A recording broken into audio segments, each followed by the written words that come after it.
Okay, so good evening, all of you. So, in the weekend batch, all of you are welcomed. Uh, a diversity of students joined the CFA program. You will not believe it, but there are people whose age range from as low as 18 years to as high as 68 years. Okay, I told you earlier that there was a family in which mother and daughter both joined CFA because mother was also into wealth management, financial advisory, and daughter was into graduation, and both of them decided. Rishabh Goa is saying that I am 17, तो wrong हो गया मेरे से. So let me say 16 to 58, 58 के ऊपर, sorry 68. I have not seen anybody. So when somebody sees youngsters, जो लोग 20s में हैं, then the one who are older, 32, 35, they feel that इन लोग के साथ कैसे compete करेंगे, इनके पास तो पूरा टाइम है पढ़ने के लिए. Okay, this is what they keep on saying कि इनके पास तो सुबह से रात तक है यार, इन लोग के पास तो काम ही नहीं है. And the ones who are there in their 20s, they seem to feel that यार ये लोग तो इतने matured है, किसी का मार्केट का एक्सपीरियंस है, they are working, they have so much idea about the stock market, we have no idea at all. इनके मेच्योरिटी से हम लोग कैसे कम्पीट करेंगे? You know, both of it is not true.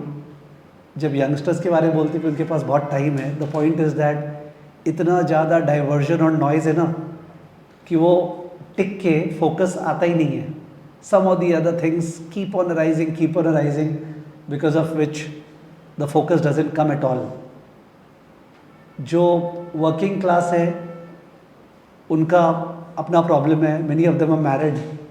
Okay, in fact recently I think YouTube पे, पहला बात तो मैं बोलता नहीं हूँ, but SSCI के YouTube चैनल पे तो कम से कम आप लोग को सब्सक्राइब कर लेना चाहिए. I think पहली बार मैं ये बोल रहा हूँ in my classes, क्योंकि क्या है, you are missing out a lot of motivational stuff जो otherwise क्लास में नहीं होते. So there was an interview I took I think day before yesterday of a student who has cleared CFA level 1 this time. He's working in Lux Industries for the last 14 years. A chartered accountant, studied way back in 2013 with me and married. And वो बता रहे थे कि 8 o'clock office से आते हैं, 9 o'clock office जाना पड़ता है, रिपोर्टिंग टाइम है, और 8 o'clock he comes back. 8 to 10 ठीक है फैमिली के साथ. 10 o'clock बच्चे को सुलाते हैं, एंड 10 o'clock से लेके 2:30 ही हैज़ बीन स्टडिंग. 10 से लेके 2:30. And I asked him how many months. He said sir approximately 8.5 months. I said उस पर कितना गैप्स? ही सेड 6 दिन गैप.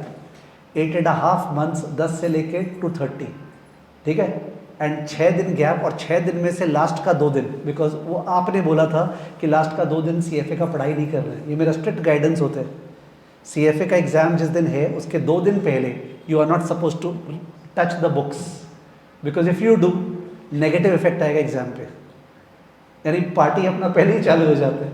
तो 2 दिन तो वो हो गया, और 4 दिन कोई रीज़न हो गया होगा, ठीक है, कि he was not able to make it. So that was the type of sincerity. His mother, who must be above 60 years old, used to keep awake, okay, because she used to remember the days when he was doing CA, और CA में तो क्या होता है, कोई limit ही नहीं है. And she used to then give tea to him, चाय 1 बजे, and then ultimately हाथ जोड़ के तो मम्मी सो जाओ प्लीज़, and जाके सोते थे. So अपना अपना है. तो this is a beautiful program. Those who have joined today fresh, welcome all of you. एक टीचर को समझने में, उसका स्टाइल, मॉडस ऑपरेंडी समझने में थोड़ा टाइम लगता है, because this is not a PPT slides वाला क्लास जहाँ पे superficial we do stuff and we believe that अपने आप ही पैसा लग गया, इन लोग का पढ़ेंगे ही ना झक मार के. 40% पास परसेंटेज तो होना ही है, बिकॉज सबका पैसा लगा है. तो even if I give some guidance, लोग अपने आप पढ़ेंगे, ठीक है. तो I don't believe in that. I believe that जो भी पर्सन का प्रॉब्लम है पिकअप करने में, क्लास 9, 10, 11, 12 में भी ठीक से नहीं पढ़ा था, कोई भी कारण से कॉन्फिडेंस नहीं है, वो पर्सन को भी मैं पूरा मौका दूं ऊपर जाने का, पास करने का, एंड बहुत अच्छा कैलिबर दिखाने का, और सब में कैलिबर है. There are some students, Jia Jain was saying her video is getting stuck.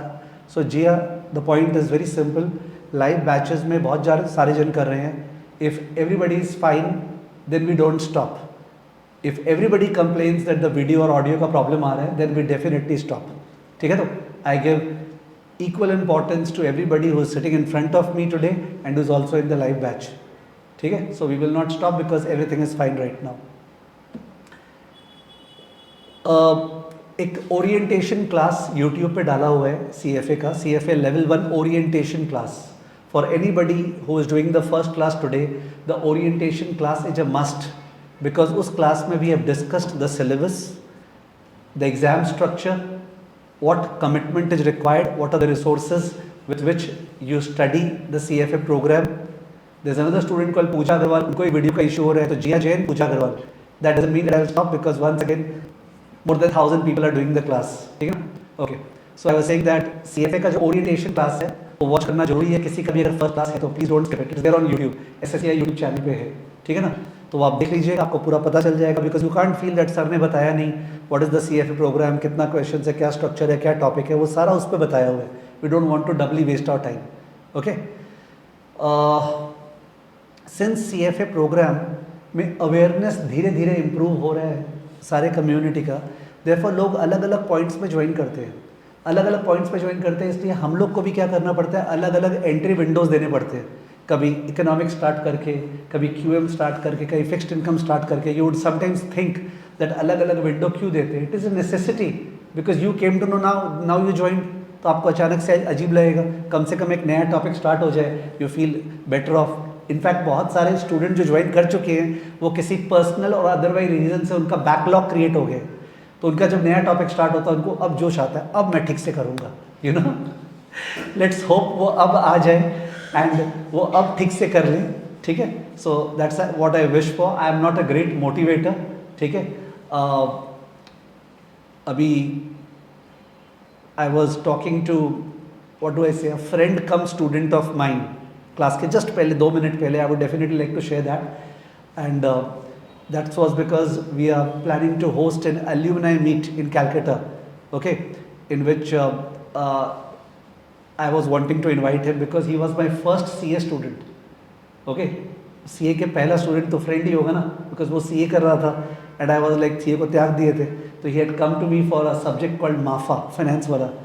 And उसके साथ और एक था फ्रेंड उसका, Ashish Mohta. He is Vikas Kanoi, very prominent businessman in Calcutta. And there was Ashish Mohata, and Ashish Mohata is the country head of BlackRock. Okay, BlackRock का country head है आज के दिन, MD. Okay, Ashish Mohata. They were the first 2 students who had studied CA with me. उसके पहले Indian CFA पढ़ाना चालू कर दिया था. So I was inviting them. So I just remembered कहाँ से कहाँ जर्नी लोगों की निकलती है. And Calcutta has produced such marvelous talent. The city itself may not be very great in terms of financial achievement, but the people over here have been great. It's just one streak of motivation required in your part, okay, all of you obviously, that you can really make it great irrespective of how you were at class 11, 12 or whatever. Okay, so those are the few words of motivation at my end. Priyanka is saying, has the lecture started? The studies have not started, the lecture has started. For a change I was motivating a little bit. Now the topic that we are starting with is economics. There are 10 topics in the CFA L1 curriculum, out of which economics is one of them. Economics is not a specialization area in CFA level 1. It is not a specialization area. हम लोग ये नहीं बोलते कि हम eco इतना deep करेंगे जितना दुनिया में कोई नहीं किया है. No, we don't. We study economics only for one purpose, कि क्या economics financial markets में काम आता है. Are you understanding? क्या इकोनॉमिक्स का नॉलेज फाइनेंशियल मार्केट्स में काम आता है? The answer is yes. सबसे ज़्यादा जो काम आता है वो है इंटरनेशनल इकोनॉमिक्स. विच इकोनॉमिक्स? इंटरनेशनल. उससे कम काम आता है मैक्रो इकोनॉमिक्स, और उससे कम काम आता है microeconomics. International economics, macroeconomics, microeconomics. There are 2 types of candidates who sit before me when I'm teaching economics. Majority of the candidates, mostly 60%, they have had some experience of economics because +2 में कुछ economics था. ठीक है, या फिर अभी BCom करो उसमें भी कुछ इकोनॉमिक्स है. There are some 5% 10% candidates unfortunate जो इको ऑनर्स कर रहे हैं. मैं 5% 10% इसलिए नहीं बोला अनफॉर्चुनेट बिकॉज वो इको ऑनर्स कर रहे हैं, बट केवल 5% है. वैसे इको ऑनर्स वाले को तो CFA सबसे पहले करना चाहिए, okay, because they are not aware of it. So they are less people of eco honours background to join CFA. Request you all with folded hands कि there will be a YouTube video loaded soon 2 days के बाद SSCI में, जिसमें CFA level 2 में मैंने 2 students का interview कर लिया था जो लोग पास हुए CFA level 2. Okay, one was Yash, the other was Harshit. वो वाला इंटरव्यू जो है ना जरूर सुनना. 20-25 मिनट्स रहेगा तुम्हारा, बट तुमको क्या करना चाहिए लाइफ में, क्या नहीं करना चाहिए, वो जो क्लियर किया है दोनों बंदों ने, बाप रे बाप. I just think that what sort of 1% competition is going on in the country, you don't know. Rocket, ठीक है. Harshit and Yash from Delhi Hansraj college, ठीक है. The interview will soon be uploaded. I have not come across such calibre, okay, in plentiful, and I was super delighted. आज सुबह एक जन से interview हुआ. That student is from Bombay. She is doing actuarial science as well as CFA level 1 clear किया है. 1850 का score आया 1900 में से 1850, मतलब ऑलमोस्ट ऑल क्वेश्चंस राइट.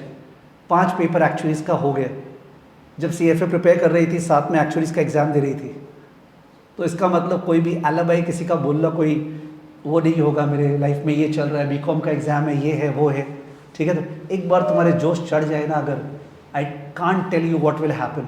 मतलब you will reach into a different stratosphere all together. Let's hope it will happen. So eco honours का बात करते हुए मैंने बोला तो इको ऑनर्स के 5-10% स्टूडेंट होते हैं और 30% ऐसे होते हैं जिनका इको का बैकग्राउंड नहीं है. They do not have an eco का बैकग्राउंड एट ऑल. 30% स्टूडेंट्स, ठीक है. सो जो 5-10% इको ऑनर्स वाले हैं उनका तो अलग ही लेवल है, ठीक है. They are like masters in eco. But the remaining 60% शुरू के एंड द 30% लास्ट के, बिलीव मी, हमने जो इको पढ़ा है ना 60% ने, वो इको कायदे का नहीं था. It is very strange the way it is taught, and that's not the way in which eco is taught in CFA. Eco in the CFA programme is a tool for the purpose of understanding equity markets. कौन सा stock by करें sir, उस पर eco काम आएगा क्या? एकदम काम आएगा. I will show it to you, ठीक है. कौन से सेक्टर में इन्वेस्ट करें, सीमेंट या स्टील या AI या कौन सा, उस पर इको काम आएगा क्या? एकदम. कौन से मार्केट्स में इन्वेस्ट करें, US मार्केट के UK मार्केट, करेंसी का इफेक्ट होने वाला है, उसमें इको काम आएगा क्या? यस, इको काम आएगा. प्रॉब्लम केवल एक है, CFA प्रोग्राम इमेजिन कर रहा है कि you will be after 10 years, 15 years, 20 years, the chief investment officer or the fund manager of a global multinational fund. वो उस हिसाब से प्रिपेयर कर रहा है. तो many of the time the stuff that you read you feel that पता नहीं यार पापा अंकल लोग तो इस तरह का तो एनालिसिस नहीं करते. तो यार पापा अंकल लोग के लेवल पे नहीं पढ़ा रहे हैं, ठीक है. ये पापा के लेवल पे पढ़ा रहे हैं. तो he is having that aspiration while teaching you, and of course there are people who become research analysts also. So eco is most welcome. Since microeconomics सबसे कमती काम आता है, we have just one reading on microeconomics, firm and market structure, one reading. Macro उससे ज़्यादा काम आता है, we have 3 readings on macroeconomics. और global सबसे ज़्यादा काम आता है, बट उस पर भी मेरे को याद नहीं आ रहा, शायद 3 readings ही है, ठीक है.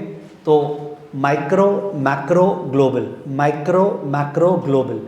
इस बैच में मतलब डिफाइंड एज, अभी ये जो बैच चल रहा है, ठीक है, फॉर द नेक्स्ट ईयर नवंबर, इस बैच में मैं माइक्रो और मैक्रो कवर करने वाला हूँ. क्या? माइक्रो और मैक्रो.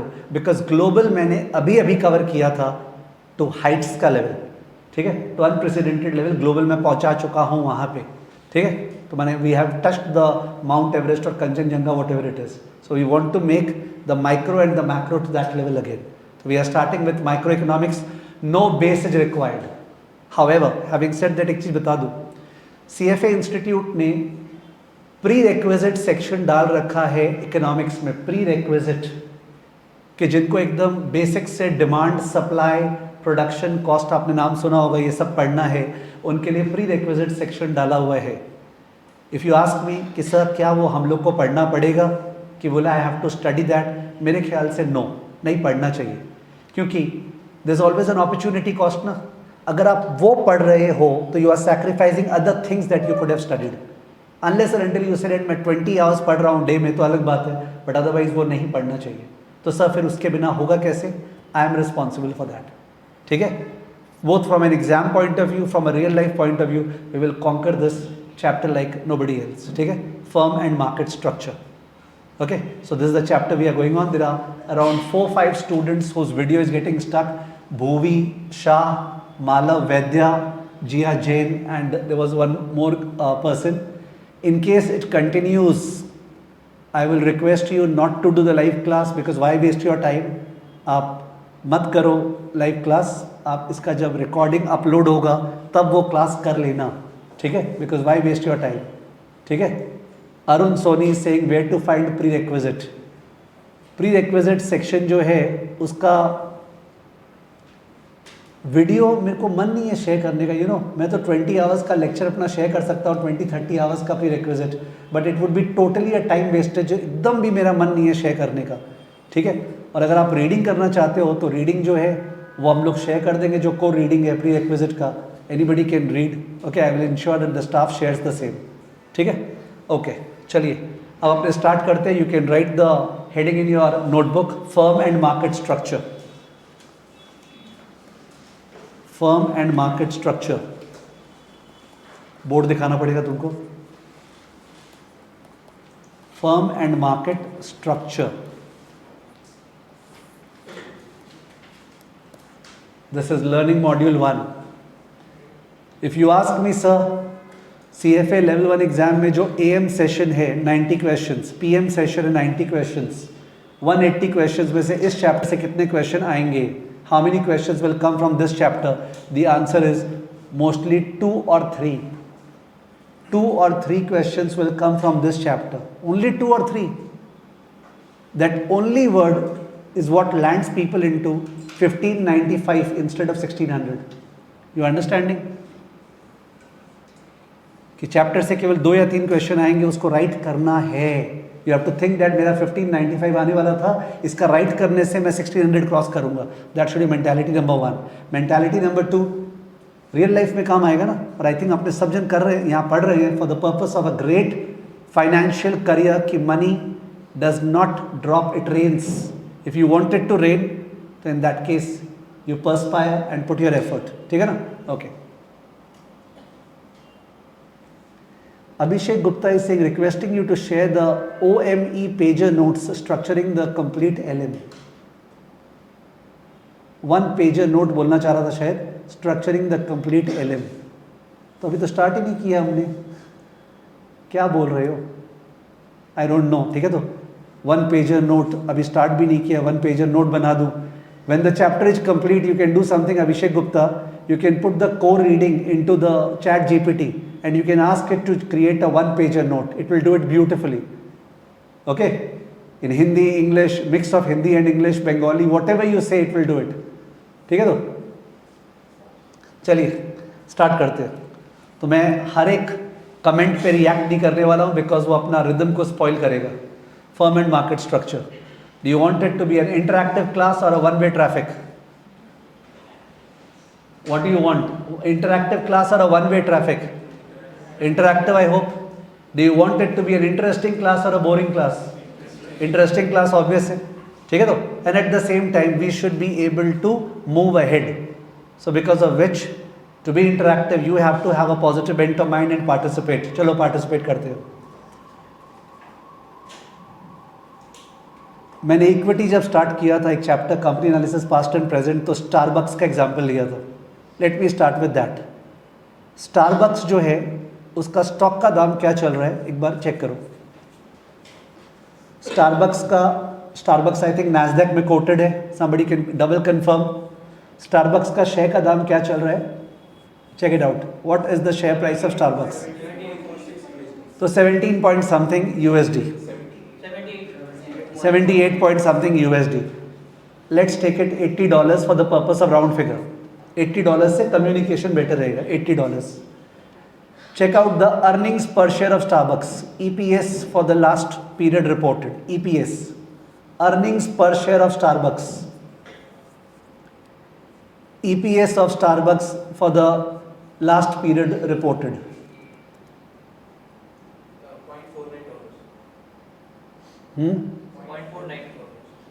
कोई 2.31 बोल रहे हैं,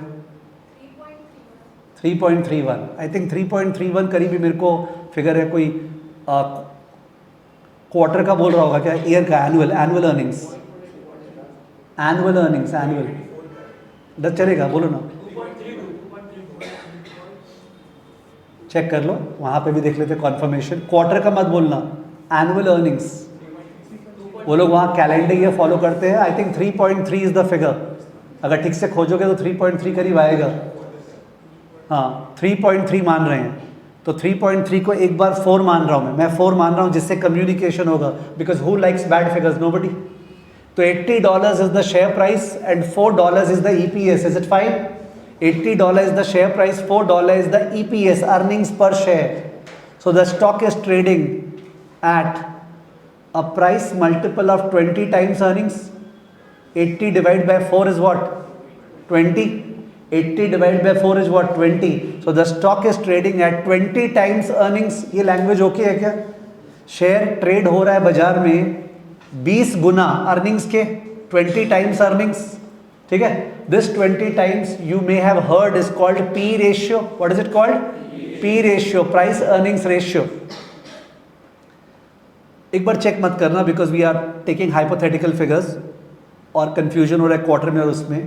सपोज सेल्स पर शेयर, क्या सेल्स माने रेवेन्यू पर शेयर, जो माल बेचा था स्टारबक्स, जो कॉफी बेचता है, सेल्स पर share of Starbucks was for the purpose of convenience $40. How much? $40 मैं मान रहा हूँ। $80 share price, $4 EPS and $40 is the sales per share, sales per share। 40 का सेल्स और 4 का अर्निंग्स, 40 का सेल्स और 4 का earnings, a net profit margin of 10%। 40 का सेल्स, 4 का earnings, a net profit margin of 10%, ठीक है। तो that means 90% is going in cost, 90% is going in cost, operating cost, financing cost, interest वगैरह, टैक्सेस, सब मिला मिलू के 90%, ठीक है। And 10% is the net profit margin. I hope everybody clear. As a fund manager और equity analyst, if somebody asks you ना, तुम शेयर को देखते हुए क्या देखते हो, एक शेयर बाई करते समय क्या देखते हो, and you have to give a parsimonious reply, simple reply, which is at the same time bombastic. You have to say मैं शेयर को बाई करते समय 3 चीज देखता हूँ। नंबर 1 रेवेन्यू ग्रोथ, क्या रेवेन्यू ग्रोथ, कि वो माल और बेच पाएगा ना। नंबर 2 मार्जिन, क्या margin. Number 3 multiple, number 3 multiple. Okay, revenue growth, revenue growth, उसके बाद मार्जिन, उससे EPS आएगा, और EPS इंटू मल्टीपल से क्या आएगा, प्राइस। और मेरे को प्राइस से ही मतलब है, बिकॉज मेरा पैसा लग रहा है। तो I look at 3 things while buying shares, ठीक है। तो the revenue growth, the margin and the price multiple. This chapter obviously does not deal with the price multiple. We are not in a position to talk about the price multiple, तो let's skip it. बचा 2 चीज, what are the 2? Revenue growth and margin. Revenue growth and margin जब आप study करोगे ना किसी भी company का, from the likes of Nvidia to Reliance Industries to Adani Enterprises to State Bank of India to whichever company, small cap, mid cap, large cap, किसी भी का अगर आप रेवेन्यू और मार्जिन स्टडी करोगे, you need the knowledge of this chapter. Okay, so there is where this chapter comes in. मैं जो भी बोलता हूँ वो अपने आप लिखा देता हूँ, ये आप लोग को पता है जो लोग मेरे से पढ़ते हैं। तो you don't have to worry about the fact that यार सर जो बोले 84 याद नहीं है, वैसे असेस मत करना। Go with the flow, the notes will come. Revenue wise Starbucks का revenue is price into quantity, कोई भी चीज का revenue is P into Q। Starbucks जो है रेवेन्यू इंक्रीज करने के लिए प्राइस को रेज करने का सोच रहा है। क्या रेज करने का? प्राइस को रेज करने का सोच रहा है। कॉफी का जो प्राइस है ना वो इंक्रीज कर दे, ये वो सोच रहा है। ये सोचते समय क्या उसको ये देखना पड़ेगा क्या कि कंपेटिटर्स लोग प्राइस का क्या कर रहे हैं? क्वेश्चन क्या है सुन लेना। Starbucks is thinking about raising the price, या फिर I am as an analyst I am looking at Starbucks and thinking that क्या ये दाम बढ़ा पाएगा क्या प्राइस। तो मैं ये देख रहा हूँ कि यार इसका कॉम्पेटिटर्स जो है वो लोग क्या कर रहे हैं। ठीक है, यहाँ पे मैं यू टर्न मार के कुछ और बोल रहा हूँ, then I will come back to this because otherwise समझ में नहीं आएगा क्या बोल रहा था। जियो, एयरटेल, वोडाफोन, तीन ही मेन प्लेयर है। वोडाफोन भी मामूली सा ही है। जियो और एयरटेल ये दो ही मेन प्लेयर है अपने इंडियन टेलीकॉम सेक्टर में, जियो और एयरटेल। एयरटेल अगर रेट्स बढ़ाना चाहता है, कॉलिंग रेट्स या एसएमएस का रेट्स वगैरह, तो क्या जियो ये चीज़ देखेगा और रिएक्ट करेगा कि नहीं करेगा? करेगा। ध्यान देना, वहाँ पे जियो और एयरटेल का बात बोला है मैंने। ठीक है, तो वापस आते हैं स्टारबक्स पे। स्टारबक्स पे मैंने कंपेटिटर्स का बात किया। पहले तो मन से बोलो, स्टारबक्स के कौन कौन से कंपेटिटर्स है? Which coffee companies do you know of? Please speak out. क्या बोला? बरिस्ता बोला एक जन ने। फिर कैफे कॉफी डे बोल रहा है, ब्लू लोगाई बोला। थोड़ा सा ग्लोबल कोई नाम बोलेगा? हाँ, मैक कैफे एक कंपनी है। तो इन दैट केस जीपीटी तो लाइन से नाम दे देगा। और प्लस भर भर के लोकल कैफेज होते हैं ना, भर भर के लोकल कैफेज होते हैं। चाय ब्रेक भी तो है अपना, ठीक है ना। भर भर के लोकल कैफेज होते हैं, वो लिस्टेड है या नहीं लिस्टेड है डजंट मैटर। तो जब आप लोग भर भर के इतना नाम बोल रहे, कोस्टा कॉफी, ठीक है, आप लोग जब इतना सारा नाम बोल रहे हो, इसका मतलब can I say that this particular market जो स्टारबक्स का है, coffee market, is not similar to the telecom market? Would it be correct to say that coffee market is not similar to the telecom market? ठीक है, coffee market में there are large number of players, telecom market में there are a few players। ठीक है, जब भी एक few players होते हैं ना, few players में the game of chess takes place। वो क्या कर रहा है तो मैं क्या करूंगा, वो क्या करने वाला है तो मैं क्या करूंगा, मैं ऐसा करता हूं तो वो क्या करेगा, तो क्या इफेक्ट आएगा। If you think about chess, if I do this then what will he do, then what I will do. And if you know this is called game theory. What is it called? Game theory. There was I think a movie on game theory. Somebody would tell me which movie, I don't remember, you can ask GPT. Game theory के ऊपर एक movie था, the beautiful mind, नाम याद आ रहा है मेरे को। तो गेम थियरी पे there was a movie called The Beautiful Mind. Can you confirm? I may be wrong. The Beautiful Mind. There was a movie called The Beautiful Mind. Now people would say that इतना movies का बात क्यों करते हैं सब? क्या करें, अपने और कुछ तो बात करते नहीं है, डाइवर्ट नहीं करेंगे तो क्लास पूरा ही मतलब बॉइल्ड वेजिटेबल्स बन जाएगा। At least some spices required. Yes, so some people have watched the movie, they are saying. तो गेम थियरी जो है वो यही होता है, strategic decision making. What is it? Strategic decision making का मतलब होता है strategy is the game of chess. ना, ये स्ट्रैटेजिक डिसीजन मेकिंग कोई भी हालत में कॉफी इंडस्ट्री में नहीं होता है। ठीक है, तो strategic decision making is what is present in the telecom sector, in the telecom sector. Okay, we have strategic decision making. वो क्या कर रहा है तो मैं क्या करूं? Are you understanding? Let's once again divert, I'll come back to the main track. Diamond का सबसे पहला कंपनी कौन सा था?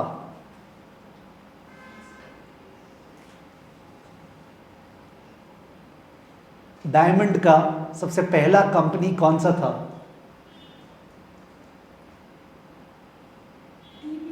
De Beers.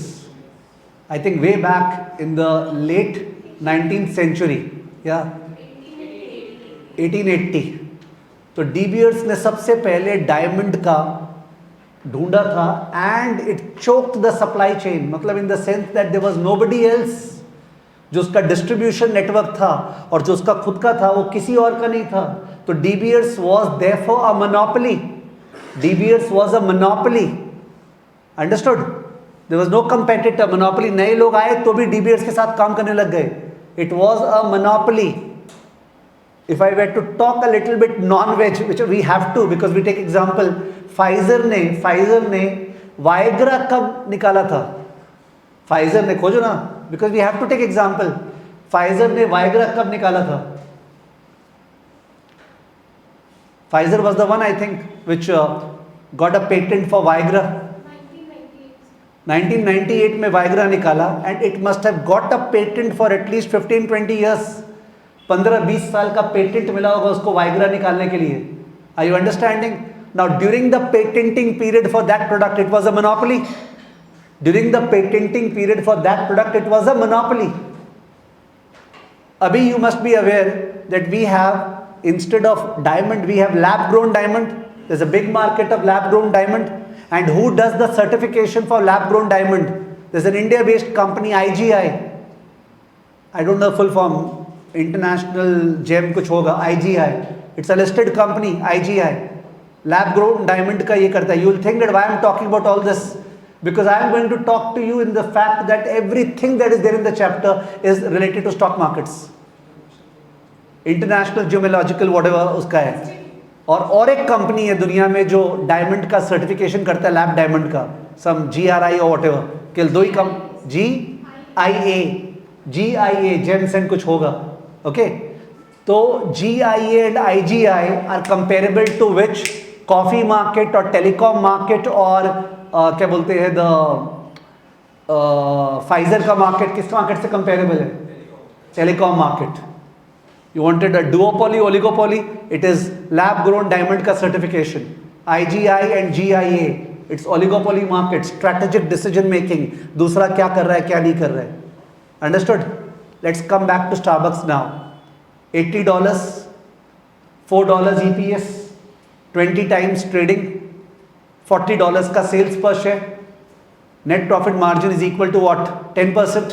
We are now focusing on revenue. Revenue का growth rate, revenue is P into Q. I talked about price. So price वो बढ़ा पाएगा क्या? We talked about competition. तब डाउन किए कि सर कुछ प्लेयर्स है कि बहुत सारे प्लेयर्स है? बहुत सारे प्लेयर्स है, बहुत सारे प्लेयर्स। तो किसको किसको देखें?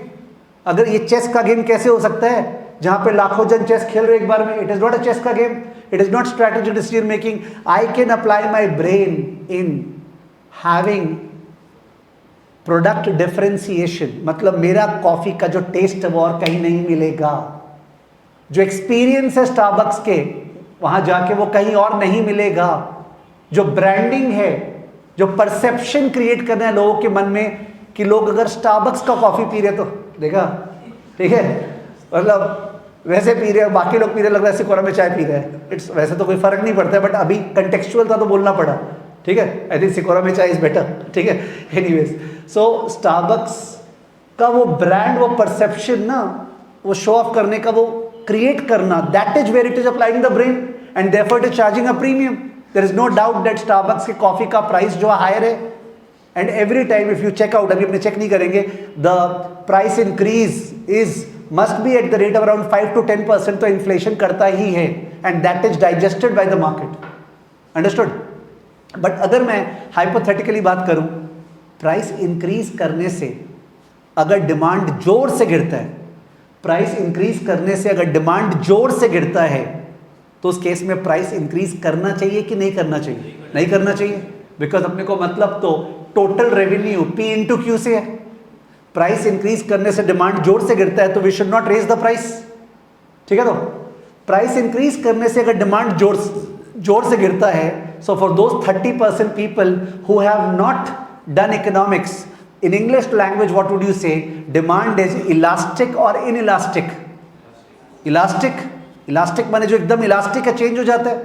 प्राइस इंक्रीज करने से डिमांड अगर जोर से गिरता है तो डिमांड इज इलास्टिक, करेक्ट है।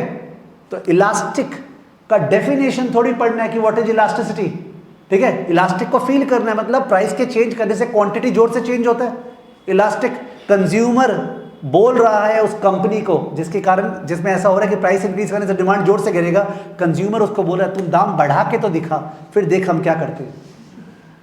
तुम दाम बढ़ा के तो दिखा, फिर देख हम क्या करते हैं, ठीक है। इसका मतलब who is stronger in that market, the consumer और द सेलर? कंज्यूमर। कंज्यूमर है ना, कंज्यूमर स्ट्रॉन्गर है उस मार्केट में जहां पे इलास्टिसिटी इज व्हाट हाई, उसमें consumer is stronger. Okay, consumer is strong in such a market. I am not saying coffee market में ऐसा है या स्टारबक्स पे ऐसा है, मैं तो मतलब बता रहा हूं। अगर प्रोडक्ट डिफरेंशिएशन बहुत बढ़िया से करते हैं तो उस केस में प्राइस डजंट मैटर, लोग फिर भी बाई करेंगे। और क्वांटिटी जरा सा गिरेगा, प्राइस बढ़ाओगे, क्वांटिटी जरा सा गिरेगा, total revenue will what rise. Okay, एक और एग्जांपल ले ले, उसके बाद सबको समराइज करेंगे। वहां पे तो दिखेगा नहीं, बताना पर प्लीज विदाउट एनी शर्म बताना, कौन वेजिटेबल्स जाके बाई करता है? Okay, very good. वहां पे वेजिटेबल्स जाके बाई करता है, बाई किया हुआ है, कभी कभी जाता है। Who all? Yes, वहां पे बहुत जनों ने बोला it is a fact, I have also done the same.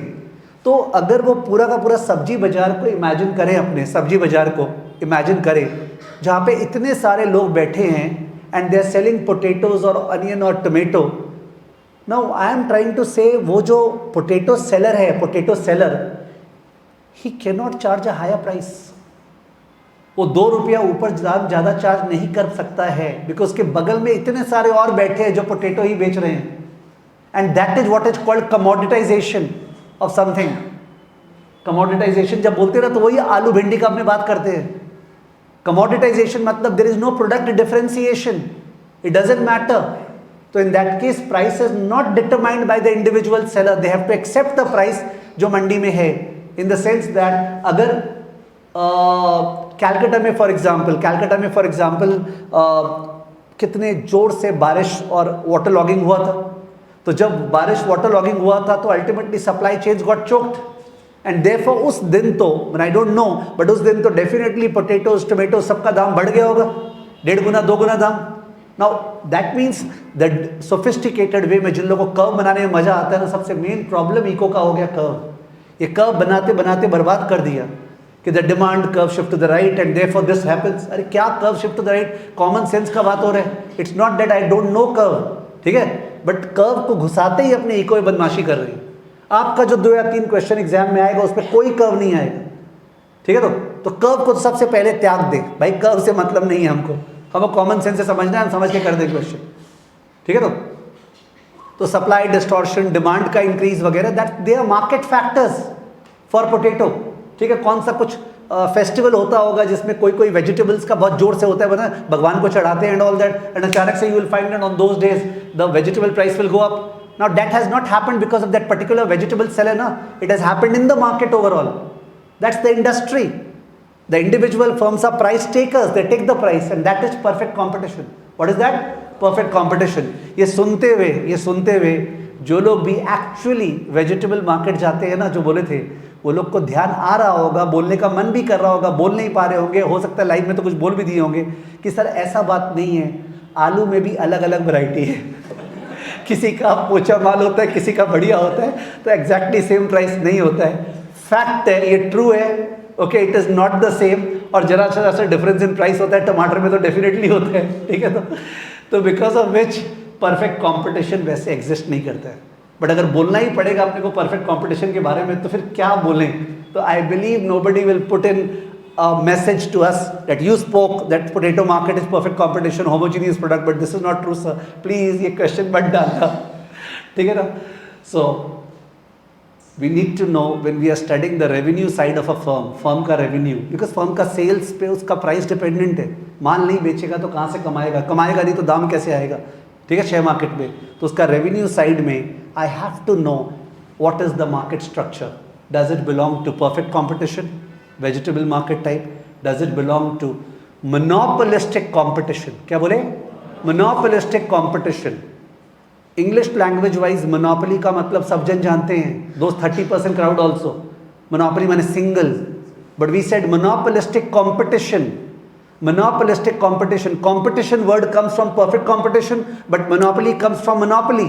ये monopolistic competition because Starbucks जो है कॉफी बेच रहा है, कॉफी बाकी लोग भी बेच रहे हैं, so there is competition. But Starbucks का कॉफी यूनिक है, एक्सपीरियंस यूनिक है, and therefore it has pricing power over its coffee. ठीक है, and therefore it is monopoly. Starbucks वाला कॉफी और कोई नहीं बेच सकता है, देयरफॉर इट इज मोनोपोली। ठीक है, तो there is monopoly together with competition, hence monopolistic competition. तो इन मोनोपोलिस्टिक कंपटीशन अब बहुत जन नहीं, 2 जन बोल रहे हैं video is getting stuck in between. अगर इन बिटवीन स्टक है, बाकी लोग कैसा चल रहा है बताओ please. Hemant and Malav saying that video is getting stuck in between. Yes please, Hemant and Malav are saying that video is getting stuck in between. Others are all saying it is fine. Others are all saying it is fine. Others मतलब बहुत others, मैं नाम कैसे लूँ? कोई बोलेगा sir जो लोग फाइन बोल रहे हैं उन लोगों का तो नाम नहीं ले रहे, कैसे लूँ? इतने फटाफट चला जा रहा है ना। So there are a handful of students, maybe 5, 7, 10 students जिनका ऐसा हो रहा है। तो it depends upon the internet speed at your end, it may be happening. ठीक है, you will have to perhaps recheck the same, but अगर वो बर्दाश्त के बाहर है ना, तो उस केस में request you to just put a pause, watch the class at the luxury of your convenience later on. ठीक है, there will be no issue at all. ठीक है, अभी मैं continue कर रहा हूँ because it's absolutely fine with most of the people, with majority of the people. So I said revenue को study करने के लिए जानना जरूरी है कि कंपनी का प्राइसिंग पावर क्या है। क्या पावर क्या है? प्राइसिंग पावर क्या है? प्राइसिंग पावर का मतलब हो गया क्या कंपनी प्राइस को बढ़ा सकता है, क्या कंपनी प्राइस को बढ़ा सकता है। प्राइस को बढ़ाने का मतलब प्राइस बढ़ाने से दूसरे जन कैसे रिएक्ट करेंगे। This happens in oligopoly, happens in oligopoly. दूसरे जन का बात ओलिगोपोली में होगा। दूसरा जन है ही नहीं कोई मोनोपोली में, दूसरा जन कोई है ही नहीं, वो कहाँ है? मोनोपोली में। ठीक है, तो मोनोपोलिस्टिक में इतने सारे दूसरे जन है, किस किस को देखे हम, किस किस को देखे हम। ठीक है, तो मोनोपोलिस्टिक वाला दाम ज्यादा चार्ज कर सकता है, पर उसको ढिंडोरा पीट पीट के प्रूव करना पड़ेगा उसका प्रोडक्ट सुपीरियर है, product superior. So there is a huge scope of advertisement. Okay, advertisement, branding, उस पर जोर का खर्चा होगा to prove product differentiation, to prove that my product is superior. Product innovation also, my product has better features. एक तो असल में बेटर फीचर्स है और at the same time advertisement करना पड़ेगा to prove that better feature है। Monopolistic competition, heavy advertisement, जोर का एडवर्टाइजमेंट होगा। ठीक है, नॉन प्राइस कंपटीशन। क्या बोला? Non price. प्राइस कंपटीशन क्या होता है? ओ मेरे को दिखा रहे हम दाम कम कर दिए, हम भी दाम कम कर दिए, हम भी दाम कम कर दिए, हम भी दाम कम कर दिए। ये होता है प्राइस वॉर। क्या होता है? Price war. When that happens, that particular industry is not investable from a stock market point of view. किसी भी इंडस्ट्री में अगर firms are engaged in a price war, they are cutting the prices, they are cutting the margins, that's a very very bad state of affairs because profits will be gone. Understood? We don't want to invest a lot in those sectors where price war is seen. Let that sector stabilize. You would say that sir, Mukesh भाई आए, मोटा भाई, ठीक है, लोग मोटा भाई बोल रहे हैं, रिलायंस आया और प्राइस वॉर ही तो किया। रिलायंस प्राइस वॉर नहीं किया, रिलायंस डिसरप्शन किया। क्या किया? Disruption. It came, it had to make an impact, it caused disruption by scale, by money power, by reach, by technology and by price war. जिससे every person adopts because people see that क्या difference है यार price में, ठीक है, और क्या speed दे रहे हैं। That's what it did. And once it has been done, then obviously ये बोलना नहीं चाहिए, but अंदर ही अंदर दोनों के बीच में Sunil Bharti Mittal, Mukesh Ambani, they have a pact in between them कि यार इस इंडस्ट्री को मोनोपोली टाइप चलाते हैं ना, ते भी खुश हम भी खुश। अब रेट्स ठीक बढ़ जाता है, अब रेट्स ठीक बढ़ जाता है, गवर्नमेंट भी साथ में कुछ करता नहीं है। ठीक है, तो इट्स नॉट दैट अब गवर्नमेंट भी साथ में बोले तो यूल सी आप एंटी बीजेपी है क्या, वो सब बात नहीं चल रहा है। इन the context of the discussion I will say many things, sometimes plus sometimes minus, and act agnostic overall in the curriculum. ये कभी कभी सर बीजेपी का मारे थे, कभी कभी ममता जी का, ठीक है, तो इट विल डिपेंड अपॉन क्या कॉन्टेक्स्ट चल रहा है। ठीक है, तो सो वो प्राइस वॉर अलग हो, मैं प्राइस वॉर का बात कर रहा हूँ जो इलॉजिकल प्राइस वॉर है एंड इट रियली हर्ट्स। ठीक है, we don't want price war. Non price war is okay.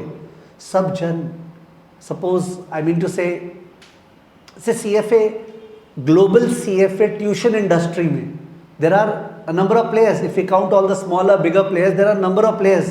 It's mostly monopolistic competition.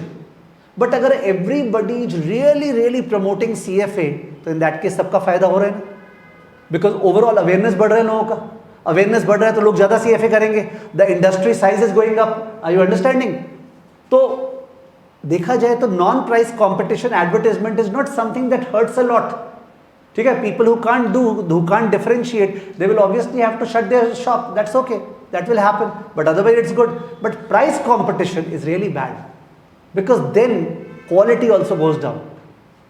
ठीक है, you are able to charge quality because of that only. So मतलब ये एक बड़ा fight. हाँ, और सबसे बेस्ट तो होता काश परफेक्ट कंपटीशन होता. मतलब just imagine everybody would be selling high quality product at the same price, such that advertisement का expenditure ultimately तो wastage ही है. एक advertisement का expenditure से किसको फायदा हो रहा है? प्रोडक्ट का फीचर तो नहीं सुधर रहा है. एडवर्टाइजमेंट एक्सपेंडिचर से प्रोडक्ट का फीचर तो नहीं सुधर रहा है. समझ रहे हो? It's ultimately a sum cost advertisement का. बट क्या करें, given the real life, given the fact that people don't know of, and given the fact that identical commodities नहीं होता. एडवर्टाइजमेंट कंज्यूमर से पूछोगे होना जरूरी है क्या, बोलेगा यस, वरना मेरे को पता कैसे चलेगा किसका बढ़िया है किसका खराब. समझ गए?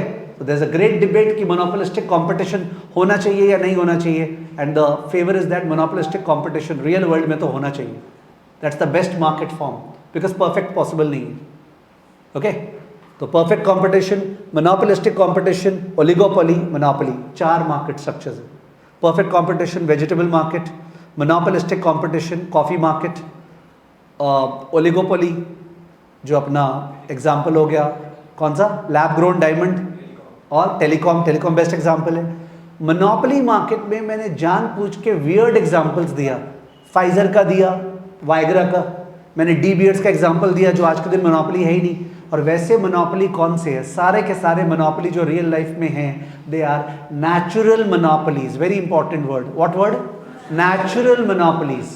मतलब सर एक ऐसा इंडस्ट्री है जिसमें अगर माल सप्लाई करना है तो there is a heavy cost of production. माने वो पूरा का पूरा जो स्ट्रक्चर चाहिए ना, उसमें इतना ज़्यादा खर्चा लगने वाला है कि अगर अपने सब जन को बोल दे आ जाओ तो कोई नहीं आएगा. I am talking about electricity, I am talking about railways.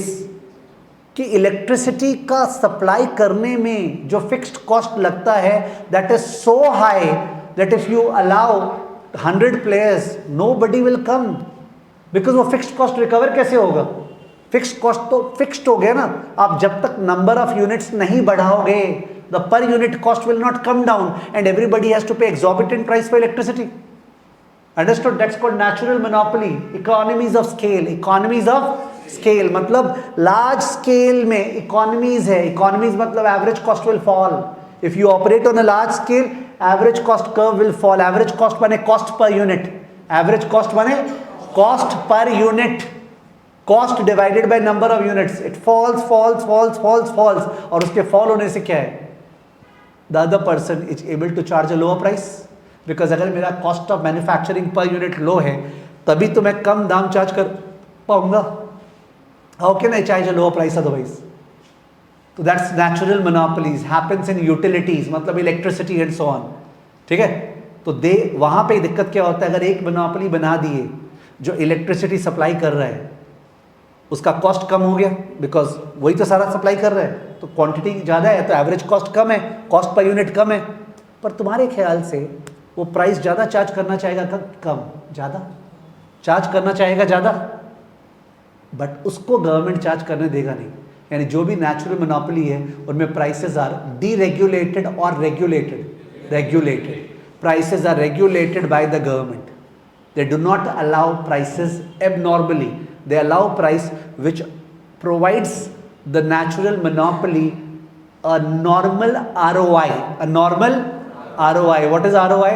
Return on investment. A normal return on investment. ROI. A normal return on investment. और डिक करके बोल सकते थे इसको, बट अपने करिकुलम में नहीं है. केवल ये फिलोसफिकली बोला है कि the price of natural monopoly will be regulated such that they can not charge exorbitant price. They can not charge exorbitant price. ठीक है, मन कर रहा है इलैबोरेट करने का उस फील्ड में क्या गंदगी होती है, बट करूंगा नहीं, because let's not try to go very divergent from our syllabus math. I will stick to the syllabus.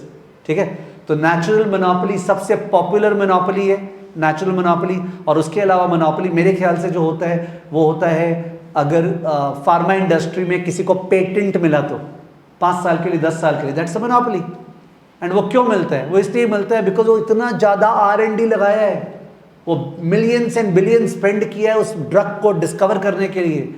तो अगर आप बोलोगे अब सबका है वो, तो फिर कोई इन्वेस्ट नहीं करेगा R&D में, सब वेट करेंगे यार किसी को डिस्कवर करने दे, फिर अपने बहती गंगा में हाथ धोएंगे। You have to incentivize them ना, you have to incentivize them, understood? The type of stuff that should happen at your end आपके एंड में जो होना चाहिए is AI industry. Artificial intelligence भी तो सर इंडस्ट्री ही है। हमारे बुक्स में AI इंडस्ट्री कौन सा मार्केट है वो तो लिखा हुआ नहीं है। AI इंडस्ट्री के बारे में मेरे को जानना है, वो कैसा मार्केट है क्या नहीं। तो मैं बहुत डीपली नहीं जाके ये बताऊं तो मेरे ख्याल से AI इंडस्ट्री जब multi layered cake, it's a multi layered cake, you are able to imagine. एकदम बॉटम में we have what to say the computing power, the muscle power, मतलब GPUs जो चिप्स है, ओके, जिनसे कंप्यूटेशनल होता है, तो वो कंप्यूट पावर जो है उस पर NVIDIA है, you must have heard the company, AMD है, ठीक है, वो सबसे नीचे बेस पे हो गया। उसके लिए जोर से इलेक्ट्रिसिटी का डिमांड होने वाला है। इट इज एक्सपेक्टेड एट 2030 तक इलेक्ट्रिसिटी का रिक्वायरमेंट, पावर का रिक्वायरमेंट डबल ट्रिपल हो जाएगा by 2030। Huge demand, because how do we generate the data centers which can do such large computations. उसके ऊपर में okay above that you will have the second layer. वो second layer होगा data. क्या होगा? Data, जिसमें हिंदुस्तान जिंदाबाद। आर यू अवेयर और not aware? I don't know. OpenAI, Google and everybody are tying up with government departments and education ministry to ensure that every school, every college has access to chat GPT in a free mode. Freely chat GPT सारे school सारे colleges use करें, ठीक है, freely. कारण क्या? Bharat is the my बाप of data. जो data अपने से मैन्युफैक्चर हो सकता, कहीं से नहीं हो सकता। इन लोगों को जो डेटा चाहिए, जो हमने फीड करते हुए तो डेटा है, and they wanting to capture that slice. And if you are looking at me skeptically that's ये तो खराब बात है, एकदम भी नहीं। टेल मी समथिंग, जो लोग बीकॉम कर रहे हैं, जो बीकॉम किए हैं, जो बीकॉम कर रहे हैं, बीकॉम किए हैं, वो टीचर्स जो बीकॉम में पढ़ाते हैं, एक बार याद कर लो, बीकॉम का क्लासरूम, उन टीचर्स के तरफ आपका कितना रिस्पेक्ट रहता है। आई एम नॉट सेइंग कितना रहना चाहिए, मैं बोल रहा हूँ कितना रिस्पेक्ट रहता है। वाह यार क्या पढ़ा रहा है, कितने बार आता है। और मैं उनके तरफ डिसरिस्पेक्ट बोल रहा भी नहीं हूँ। ये फैक्ट है कि बीकॉम में जो पढ़ाई होता है वो रिस्पेक्ट आ नहीं पाता है, because the only reason why you will respect is knowledge. ठीक है, तो it is because of knowledge, and knowledge का गैप है ना। अब अगर GPT सब जन यूज कर रहे हैं और टीचर्स को आता ही नहीं है, बाप रे बाप, नॉलेज का गैप क्या होने वाला है और टीचर के मुंह पे क्या फेंकने वाले मेरे को पता नहीं है। The other guy Harshit yesterday, which I told you to watch, he was saying that sir, I have written a blog on LinkedIn in which I have explained that BCom में for the last 20-30 years nothing has changed. वही नौटंकी consignment joint venture कराते जाते हैं, debit credit कराते जा रहे हैं। And sir eco honours which we are doing, what they are not doing in eco honours, everything that's required. तो but it is a huge exploitation of Indian brains going on in the B.Com sector and industry, and therefore everybody who is doing B.Com BBA जो join कर लिया है उसको समझना चाहिए कि वो फॉर्मेलिटी के लिए वो जो कर रहे हो, the stuff is going to happen over here elsewhere. You can't give your तन मन धन to become BBA। Anyways, sorry for the diversion. So I was trying to say that data, second layer क्या होता है? Data. और data के ऊपर जो लेयर है वो है ये सारे firms like OpenAI and Google, ठीक है, जो पैकेज कर रहे हैं इनटू प्रोडक्ट्स। तो ये सारा इंडस्ट्री जो है अभी तो ओलिगोपोली है। This industry is completely oligopoly, highly capital intensive, but they are not able to make it natural monopoly, नहीं कर पा रहे हैं। I don't want to divert too much into it, that's for you to explore, but every sector में market का discussion होगा। ठीक है, तो ये अपना एक वार्म अप था रिगार्डिंग व्हाई मार्केट का स्टडी इज इंपॉर्टेंट। और एक चीज बता दूं, मैंने बोला 3 चीज इंपॉर्टेंट होता है शेयर प्राइस में। क्या क्या चीज?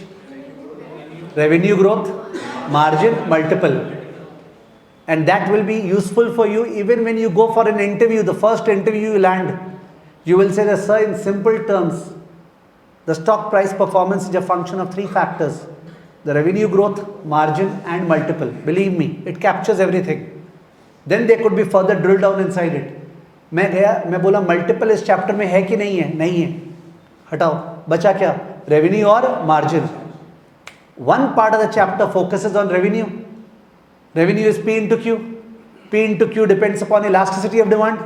It depends upon other factors. What is the market structure, which I was discussing examples के साथ. The other part of the chapter also talks about cost. Talks about cost, because revenue minus cost तो profit आएगा. Revenue minus cost क्या आएगा? Profit. Okay, when we say, जिन्होंने by chance eco का classes किया है, first chapter, a firm is a cost leader. A firm is a cost leader. इसका मतलब फर्म का कॉस्ट ऑफ प्रोडक्शन सबसे लो है. फर्म में गजब एबिलिटी है लो कॉस्ट पे प्रोड्यूस करने का. The likes of DMart, they are cost leader. Okay, they can produce at abnormal low prices. China is a cost leader country wise. Who can compete with China as far as costs are concerned, and therefore the low prices? That is cost leadership. ठीक है. तो the ability to produce at very very low cost is obviously, even for the vegetable market, perfect competition में. The reason why one vegetable owner माने vendor will be different from the other is that in case किसी कारण से किसी का low cost of production है तो वो swelled up profit कमाएगा, because दाम तो सेम चार्ज होगा पर उसका कॉस्ट क्या है? लो है. लॉजिस्टिक के कारण हो सकता है, उसका बगल में खेत है, बगल में आया था बेचने, या कोई भी कारण से हो सकता है, God knows. But if you are a cost leader, you will enjoy perfect competition. Okay? One second, somebody is asking a doubt. Okay? Yes. अपने जब मार्केट स्ट्रक्चर का बात कर रहे हैं तो अपने वही मार्केट स्ट्रक्चर का बात करें जो CFA लेवल 1 करिकुलम के अंदर है. इफ़ यू रिमेंबर, मैंने क्या बोला जब स्टार्ट किया? क्या CFA प्रोग्राम इकोनॉमिक्स में स्पेशलाइज करता है? आंसर क्या था? नो. उस लैंग्वेज का मतलब क्या था कि हो सकता है आप अगर मार्केट चैप्टर किए हो तो आप कुछ ऐसा एस्पेक्ट्स भी पढ़े होंगे 11-12 में या जो भी है, जो आपको लगेगा अरे यार ये तो CFA में था ही नहीं, फिर क्या ग्रेट कोर्स हुआ. तो ऐसे जज मत करना, because there is only that much that they can give. तो the other guy talked about monopsony market. इसमें P साइलेंट होता है, MONOPSONY. ओके, सोनी मतलब होता है बायर, यानी market with a single buyer. Oligopsony market, a market with few buyers, perfect competition from buyer side, a market with large number of buyers. We don't have any such stuff, so we will not divert. ठीक है? Okay. Hemant Goenka is saying अगर cost leader है तो सब industry में कमाएंगे ना. हाँ, कॉस्ट लीडर तो वो पर्टिकुलर फर्म है. वो पर्टिकुलर फर्म का कॉस्ट कम है दूसरे फर्म्स के मुकाबले, और सपोज परफेक्ट कंपटीशन है, सब जन प्राइस क्या चार्ज कर रहे हैं? सेम. नहीं सर, प्राइस सेम क्यों चार्ज करेंगे? जो कॉस्ट लीडर है ये दाम कम कर देगा? नहीं करेगा, क्योंकि परफेक्ट कंपटीशन में एज पर द टेक्स्ट हम लोग जितना चाहे उतना माल बेच सकते हैं उस दाम पे. At that price we can sell whatever माल. So why will we reduce the price? Why do you reduce the price? To sell more. Why do you reduce the price? To sell more. If you can sell unlimited amounts at that price, will you reduce the price? No. ठीक है. तो और वैसे जब perfect competition का जब भी बात होगा, you like to disagree on certain fronts because ultimately it is not perfect. होता तो है नहीं, जानबूझ के उसको डाल के अपने बोल रहे हैं तो इम्परफेक्शन उसमें हो गई. ठीक है. तो ये अपना वार्म अप था. ठीक है. This warm up will be required for the purpose of you understanding the connection between this chapter and the stock market. And believe me, आपका जो अंडरस्टैंडिंग मार्केट का होगा ना, वो मल्टीपल चॉइस करते समय आप फीचर्स याद नहीं करोगे. क्या क्या फीचर्स था बुक में बुलेट वाइज, आपको अपने आप ही नेचुरली राइट होगा, which we are wanting. So it was also beneficial. ठीक है. It is 8 o'clock. We started the class at 7. शुरू का 10, 12, 15 मिनट्स मोटिवेशन था. I think I must have started at 7:15 teaching. We have spend 45 minutes in the warm up discussion. ठीक है. Let's summarise and write the same so that you can revise the same. Please. मैं लिखा रहा नहीं हूँ, बोल रहा हूँ. लिख दो warm up.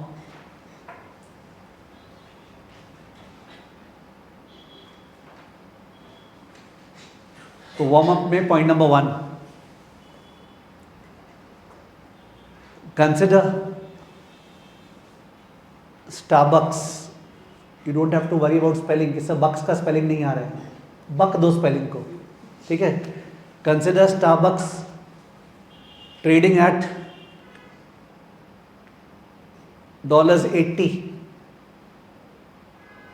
on the NASDAQ, NASDAQ, on the NASDAQ, NASDAQ. जैसे अपने NSE BSE है, वैसे यूएस में there is an exchange called NASDAQ.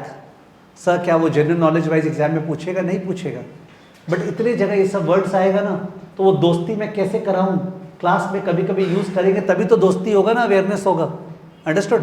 So don't mind my using sometimes certain terminology because it's required for your increase of financial literacy. ठीक है ना? तो consider the stock of NASDAQ trading at $80 on the NASDAQ. ठीक है ना? Okay, full stop. It reported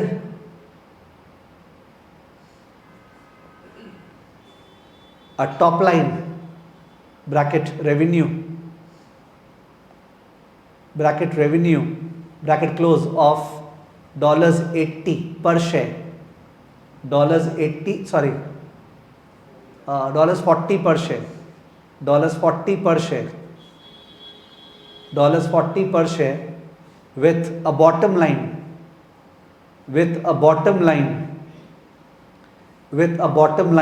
bracket earnings bracket close of $4 per share, तो जिनका भी अकाउंट्स का जरा सा भी नॉलेज है, उनको पता होगा जब अपने इनकम स्टेटमेंट बनाते हैं, पीएल अकाउंट, सबसे फर्स्ट आइटम होता है रेवेन्यू, उसको बोलते हैं टॉप लाइन. और एक तरह से लास्ट में जाके जो निकालना चाहते हैं वो क्या होता है? प्रॉफिट, तो उसको बोलते हैं बॉटम लाइन. फिर से टर्मिनोलॉजी पे वर्क कर रहा हूँ कि टॉप लाइन, बॉटम लाइन, ठीक है. NASDAQ, Starbucks, share price, full stop. So Starbucks is trading at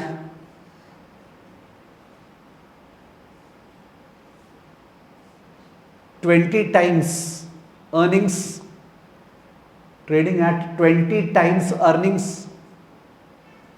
bracket में अपने जब बोलते हैं ना पीई रेशियो, तो उसको लिखते हैं P/E. क्या लिखते हैं? P/E. लिख दो ब्रैकेट में P/E. P ratio equal to 20, P ratio equal to 20, bracket close, and has a net profit margin of 10%. Net profit margin of 10%, bracket में net profit margin equal to earnings by sales. Net profit margin equal to earnings by sales. That is 4/40. Earnings by sales, that is 4/40. Bracket close, full stop. ये जो language देखे हैं एक बार read कर लो. Are you okay with it और not?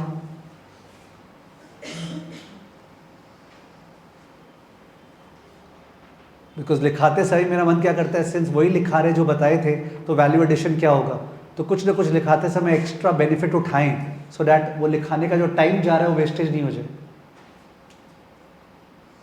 किसी का मिस हो गया अगर डिक्टेशन तो अलग बात है देवांश, वो नोट्स ड्राइव पे शेयर होता है एवरीडे, ठीक है, तो वो आपको वहाँ पे मिलेगा. अगर कुछ लास्ट का रिपीट कर दो, लास्ट का क्या था? Net profit margin equal to earnings by sales equal to 4/40, ये ब्रैकेट के अंदर लिखा है. Net profit margin equal to earnings by sales equal to 4/40, bracket close, ये लिखाया था. ठीक है ना? ओके, आगे full stop, para change. Point number 2. So stock price stock price is basically a function of three factors. Stock price is basically a function of three factors dash para change. First bullet, revenue growth. Second bullet,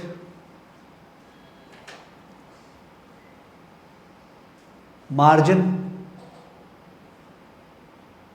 Third bullet, price multiple.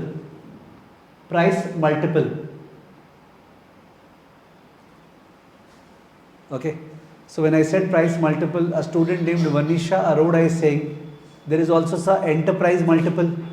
बहुत सारे multiple होते हैं, price to sales multiple, price to cash flow multiple, EV to EBITDA multiple. तो multiple का class तो हो रहा नहीं है, ठीक है. इक्विटी में सेपरेट चैप्टर है वैल्यूएशन का, जहाँ मल्टीपल्स के ऊपर डिस्कशन होगा, ठीक है ना. Next para change. In this LM, same point में, in this LM, in this learning module, in this LM learning module comma, we focus on the first two. We focus on the first two.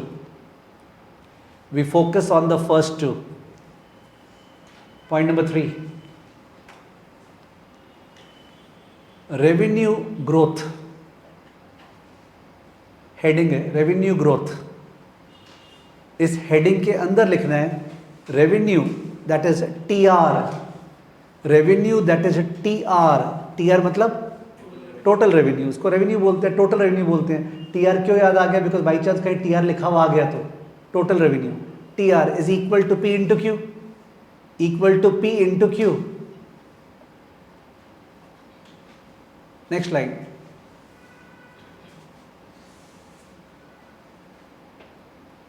To increase TR, comma, Starbucks would think about raising prices,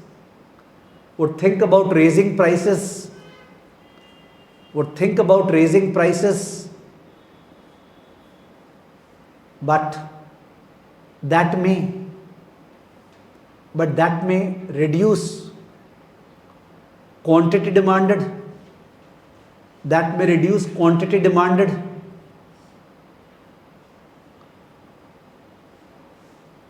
dash at what rate,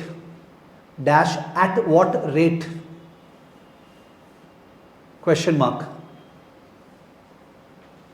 Para change, same point. This rate is essentially price elasticity of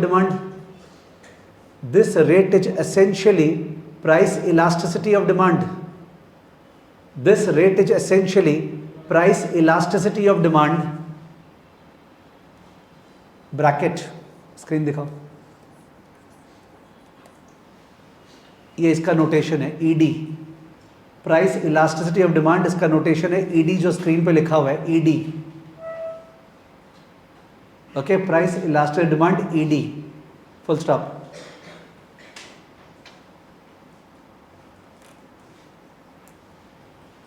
Parachange, first bullet. If ED greater than 1,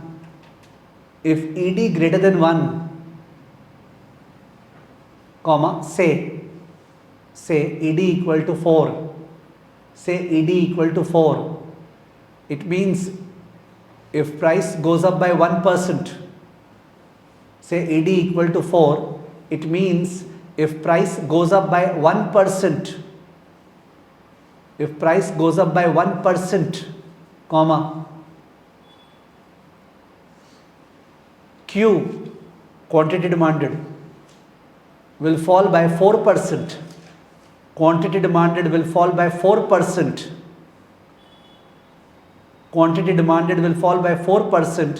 And therefore TR,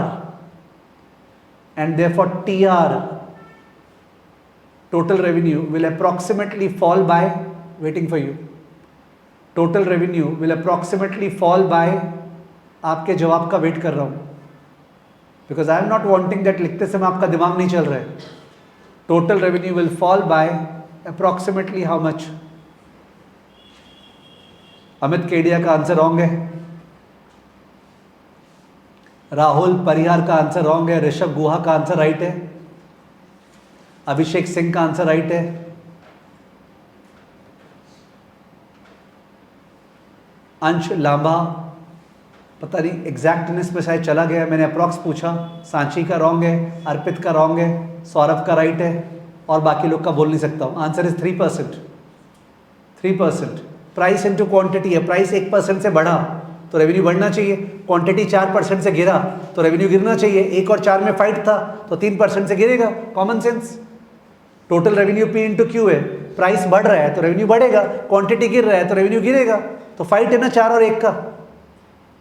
simple है, ज़्यादा complicate नहीं करना है. कहाँ झमेला है यार, इसको पढ़ाई का बात नहीं है इसमें. प्राइस को बढ़ा दिए तो सर रेवेन्यू बढ़ना चाहिए, बट क्वांटिटी गिर गया सर रेवेन्यू गिरना चाहिए. तो 4 माइनस 1 3. सर आपने अप्रॉक्स क्यों बोला? बिकॉज दोनों तो मल्टीप्लाइड है. ऐसे माइनस कैसे कर दिए? बिकॉज लाइफ में there is something called simplicity and CFA program हमेशा सिंप्लिसिटी को ज़्यादा रिस्पेक्ट देता है. If I do that way I do 1.01 into 0.96 the whole thing minus 1 the whole into 100. मजा आ रहा है सुनने में? 1.01 मतलब 1% प्राइस बढ़ा तो 1.01. 4% क्वांटिटी गिरा तो 0.96. 1.01 into 0.96 करो कैलसी. 1.01 into 0.96. 1.01 into 0.96 equal to the whole thing minus 1 the whole thing into 100 minus 3.04%. ये एग्जैक्ट है. क्या करे इसका? अचार डाले क्या एग्जैक्ट का? सारा गंदगी कर दिया ना, पूरा बर्बाद कर दिया. Those people who are too perfect, they will not be able to make a good career in the world, because the world is not perfect na. So your perfection will not match the imperfectness of the world. So come down to simplicity, parsimonious. 0.04 छूट गया तो क्या लुट गया? समझ गए? Okay. ये मैंने क्यों बोला? बिकॉज कोई डाउट डालेगा, हाउ डिड यू से 3%? It's exactly this. तो जो डालेगा उसके लिए बोल रहे हैं, आप करेक्ट बोल रहे हो. मैंने बोला approximately. Okay. Second bullet. If ED less than 1, if ED less than 1 comma say ED equal to 0.3, say ED equal to 0.3. मैंने बोला इफ ED लेस देन 1, फिर बोलते ना सपोज, तो क्या लिखा है? से माने सपोज ED इक्वल टू 0.3 0.3. आगे लिख लो अपने आप. आगे अपने आप लिख सकते हो. आगे अपने आप लिख सकते हो. If price goes up by, same tone है. आगे अपने आप कंप्लीट करो.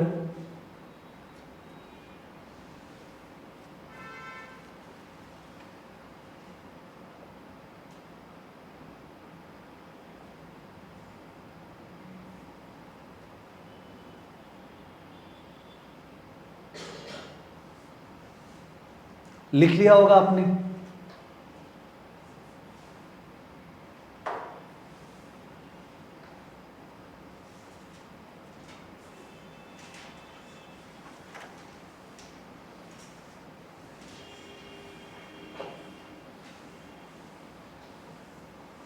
If price goes up by 1%, quantity demanded will fall by 0.3%, and therefore TR will increase by 0.7% approximately. Price 1% बढ़ेगा तो रेवेन्यू बढ़ना चाहिए. क्वांटिटी जरा सा गिरेगा 0.3%, तो ऑन द होल तो फायदा हो गया. Revenue will go up by 0.7%, will go up. कोई भी डाउन नहीं लिख दे. Revenue will approximately go up, okay, by 0.7%. Is it fine? Amit Kedia, Priya, Rajat Kataria, Rishabh Guha, all others.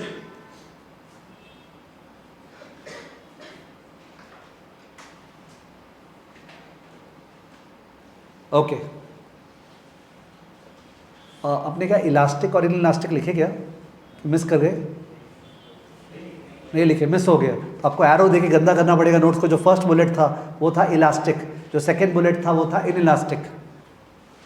जो फर्स्ट बुलेट अभी लिखा है ED greater than 1, that is elastic, और जो सेकंड बुलेट है वो इन इलास्टिक. अंकुश आप बोल रहे रिपीट, मेरे को नहीं पता चल रहा है कौन सा पार्ट रिपीट। सेंटेंस तो आपको लिखना था, मेरे को थोड़ी। और अगर आपका मिस हो गया था इंटरनेट की वजह से तो आप वो पार्ट स्किप कर जाइए, आगे ध्यान दीजिएगा। Okay, elastic inelastic. Ankush बोल रहा है समझ में नहीं आया, कौन सा पार्ट समझ में नहीं आया बताओ।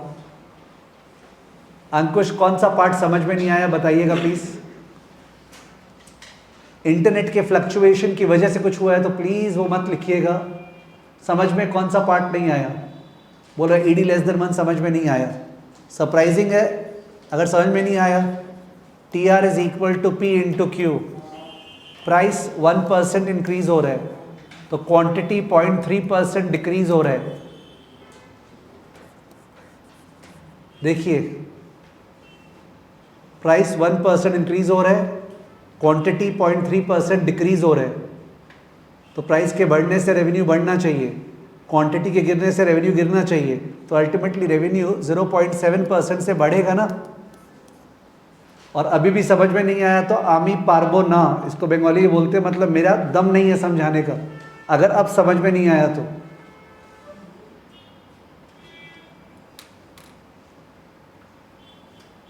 आगे अब विश्वास is saying that I am from eco honors background. Should I continue the class? No. An eco honors student need not do economics. He can do some shortcut. Okay, if you have taken the platinum plus, आप केवल fast track कर सकते हैं या सीधा question पे जा सकते हैं, खुद से रीड कर सकते हैं। Okay, whatever, there is no need to do the class. Eco honors student के लिए you can shift to other topics, FSA, which would be a bigger this thing for you. Okay, अंकुश को okay अब चलो ये screen हटाओ। तो अपने बात की है कि स्टारबक्स का मन करेगा प्राइस बढ़ाने का जिससे रेवेन्यू बढ़ा पाए, पर वो डिपेंड करता है क्वांटिटी कितना जोर से गिरेगा। वही मौका मिला, इलास्टिसिटी चेप दिया मैंने। इलास्टिक इन इलास्टिक वर्ड लिखाने का मन था वो भी लिखा दिया जानबूझ के। थोड़ा सा मैथ्स कराने का मन था वो मैथ्स भी करा दिया। ठीक है, तो next point, point number 4। Point number 4,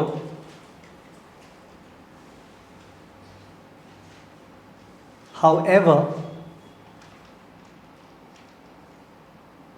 comma, what would elasticity bracket ed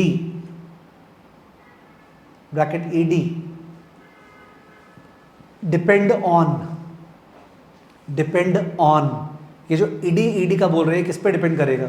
इसके बीच अभिषेक गुप्ता का एक क्वेश्चन है, can elasticity be negative in any scenario?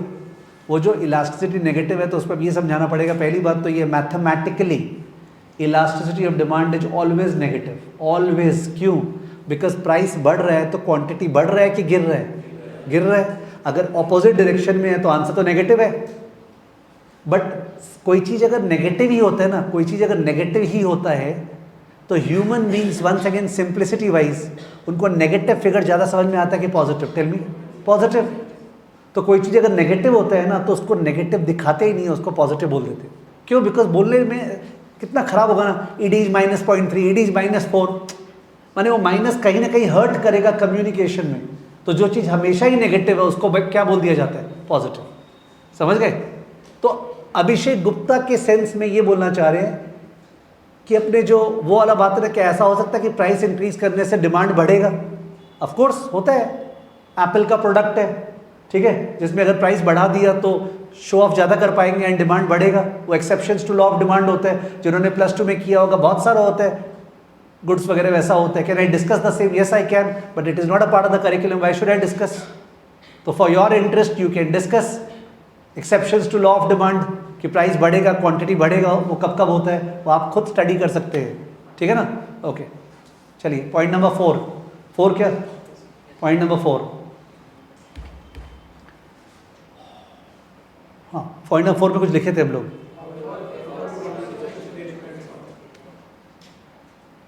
अब अरुण सोनी पूछ रहा है if ED is less than 1 it is in elastic, right. ED less than 1 को क्या लिखा है? In elastic. ED more than 1 को क्या लिखा है? इलास्टिक। ठीक है ना? हाँ, तो अपने बात करते हैं ईडी किस पे डिपेंड करता है, तो लिखना वहीं पे आगे। Of course the most important determinant of ED, the most important determinant of ED would be the market structure. The most important determinant of ED would be the market structure. Would be the market structure. Market structure को double underline. Market structure.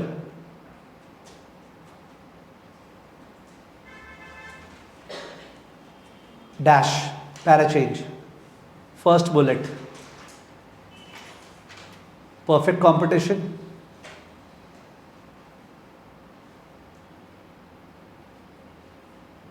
Second bullet, imperfect competition. First bullet, perfect competition. Second bullet, imperfect competition. Imperfect. Imperfect competition से 3 arrow. Imperfect competition से 3 arrow. वो 3 arrow में कौन कौन सा market आपको याद है? पहला monopolistic. Monopolistic. MONOPOLISTIC. Monopolistic. Please do not tell me to repeat the spelling. Monopolistic competition. सब monopolistic competition को monopoly competition लिखे तो चलेगा क्या? हाँ चलेगा. इसलिए बोल रहे हैं भाई, doesn't matter. आप monopoly competition बोल दो, but competition जरूर बोलना साथ में. दूसरा वाला कौन सा था? Oligopoly. OLIGO. और थर्ड वाला मोनोपोली. थर्ड वाला मोनोपोली.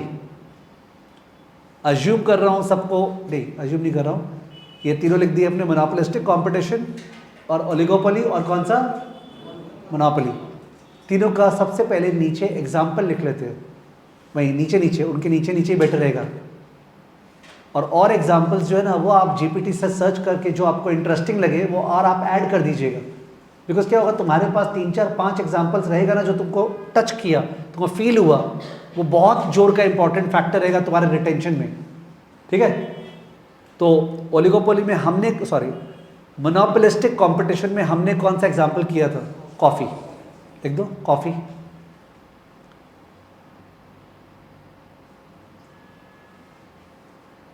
उसके अलावा कौन सा बोलोगे आप? बताओ मोनोपोलिस्टिक कंपटीशन का एग्जाम्पल जहां बहुत सारे फर्म्स है पर डिफरेंशिएटेड प्रोडक्ट सेल कर रहे हैं. ये तो जनरल हो गया. लग्जरियस गुड्स ऐसे कोई बहुत जनरल हो गया ना. तो what he was trying to say over there is that all the Gucci, Prada, this and that. तो ही वाज ट्राइंग टू से वहाँ तो प्रोडक्ट डिफरेंशिएशन ही है. ठीक है. I think one of them would be automobile industry. ठीक है. I am sure ये लोग उसको ओलिगोपोली में नहीं डालेंगे, फिर भी चेक कर लो. ऑटोमोबाइल इंडस्ट्री को कहाँ डालेंगे? चेक करो. ऑटोमोबाइल इंडस्ट्री को कहाँ डालेंगे? चेक करो एक बार.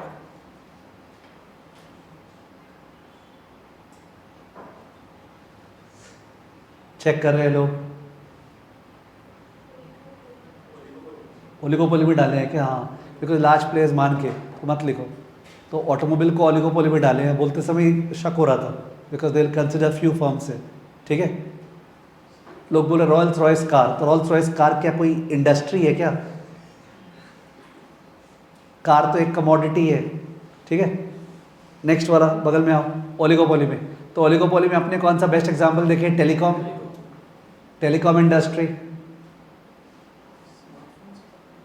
तो पीपल आर सेइंग स्मार्टफोन्स वगैरह, वॉचेस, ये सब का. ठीक है. अब वॉचेस इंडस्ट्री नहीं, उसको कोई सेगमेंट में डालना पड़ेगा अपने को.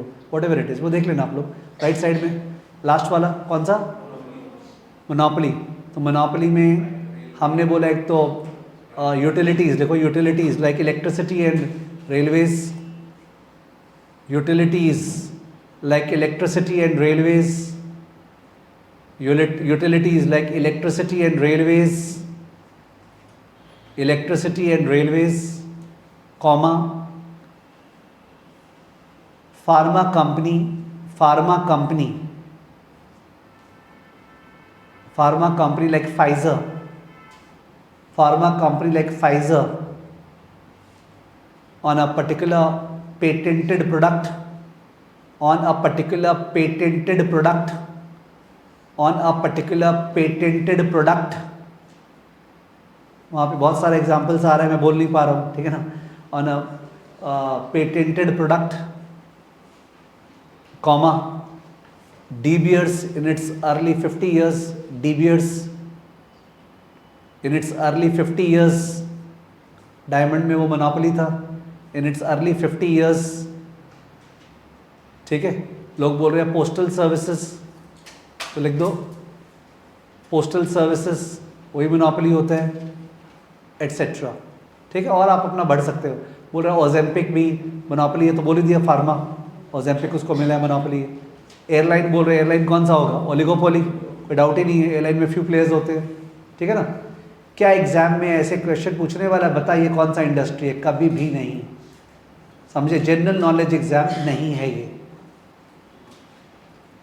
वैसा बेइज्जती वाला क्वेश्चन नहीं पूछता है, ये क्लियर कट है। ओके, अब हॉलिस्टिकली बात करते हैं, सुनना प्लीज, लिसन। एक हो गया number of firms in the industry, ठीक से सुनना पड़ेगा, आप बोलते रहोगे तो फिर आपका मिस हो जाएगा, you are allowed to say, I am not commenting on it. एक है number of firms in an industry, उसके बेसिस पे आपको पूरा रिप्लाई पता है। परफेक्ट कंपटीशन में how many firms are there, large number. Monopolistic competition में लार्ज नंबर, मोनोपोली में सिंगल, ओलिगोपोली में सम। तो number of firms in the industry, क्या ऐसा है कि रिवाइज करना पड़ेगा? जैसे तुम बोल रहे थे ना कि रिवीजन में दिक्कत होता है, आप समझो प्रेशर कब है, जो नेचुरल चीज़ है उसको अगर बाद में कॉपी से रिवाइज करने का टेंशन ले रहे हैं, माने जो चीज़ पढ़ना नहीं है उसको पढ़ाई बना रहे ना, दैट इज बेवकूफ़ी, समझ गए? तो माने कई बार ऐसा होता है ना कि अपने को कोई चीज़ आता है नेचुरली और अपने उसको पढ़ाई में पढ़ रहे हैं, तो वो गौर करना पड़ेगा। तो number of firms I am sure किसी को लर्न नहीं करना पड़ेगा, किसी रिवाइज करना पड़ेगा नोट से। अब let me see, let me show you how I am proceeding, tell me something. Barriers to entry, मतलब नए फर्म्स अलाउड है कि नहीं है? अभी तक मैंने कुछ नहीं बोला इसके बारे में, नहीं बोला है ना अभी तक? क्या बैरियर्स टू एंट्री मैंने अपने 45 मिनट्स के लेक्चर बोला था अभी? नहीं बोला। Now let's apply common sense. अगर हम बोल रहे हैं कोई इंडस्ट्री में लार्ज नंबर ऑफ फर्म्स हैं, इसका मतलब बैरियर्स टू एंट्री है कि नहीं है? नहीं है। देखो सोचो तो, अगर बोल रहे हैं किसी इंडस्ट्री में मोनोपोली है, क्या है? मोनोपोली है, एक ही प्लेयर है, इसका मतलब बैरियर्स टू इंडस्ट्री है कि नहीं है? और तुम सोचो बाद में याद कर रहे हैं यार बैरियर्स टू इंडस्ट्री किसमें नहीं है, हाँ इसमें नहीं है, ठीक है बैठा लेते हैं, ठीक है। सोचो, ये पढ़ाई में होता है, दिस इज घर घर का कहानी। You are not allowing your brains to function properly. If you allow, study is not required, specially in these topics, ठीक है। तो बैरियर्स टू एंट्री वाला खत्म कर दिया मैंने कि बैरियर्स टू एंट्री किस मार्केट में है, किस मार्केट में नहीं है। अगर तुमको ये याद करना पड़ा, उसी समय उठ जाना पढ़ने, मुंह धोना, सोचना, 5 मिनट रेस्ट ले लेते हैं। अगर लगे ना कि बैरियर्स टू इंडस्ट्री याद करना पड़ रहा है, तो समझ जाना अभी पढ़ने का जरूरत नहीं है, मेरा दिमाग नहीं चल रहा है, अभी प्रूव हो गया। आगे बात करते हैं, सुनना प्लीज, सुनना ठीक से।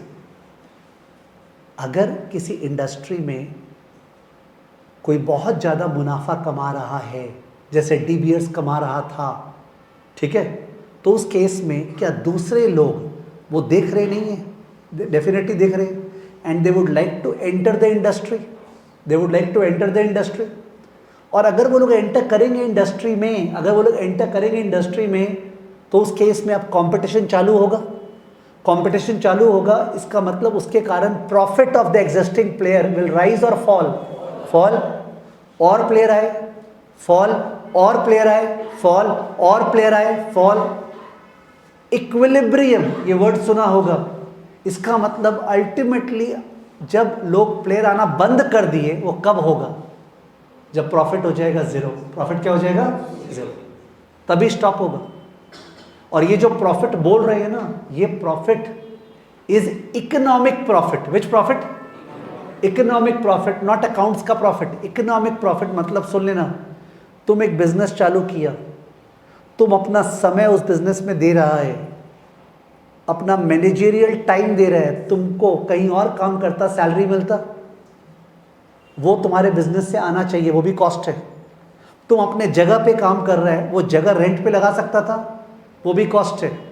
तुम अपना कैपिटल भिड़ा रखा है बिजनेस में, वो कैपिटल कहीं इन्वेस्ट कर सकते थे, म्यूचुअल फंड सही है, वो लूज कर रहे हैं, वो भी कॉस्ट है।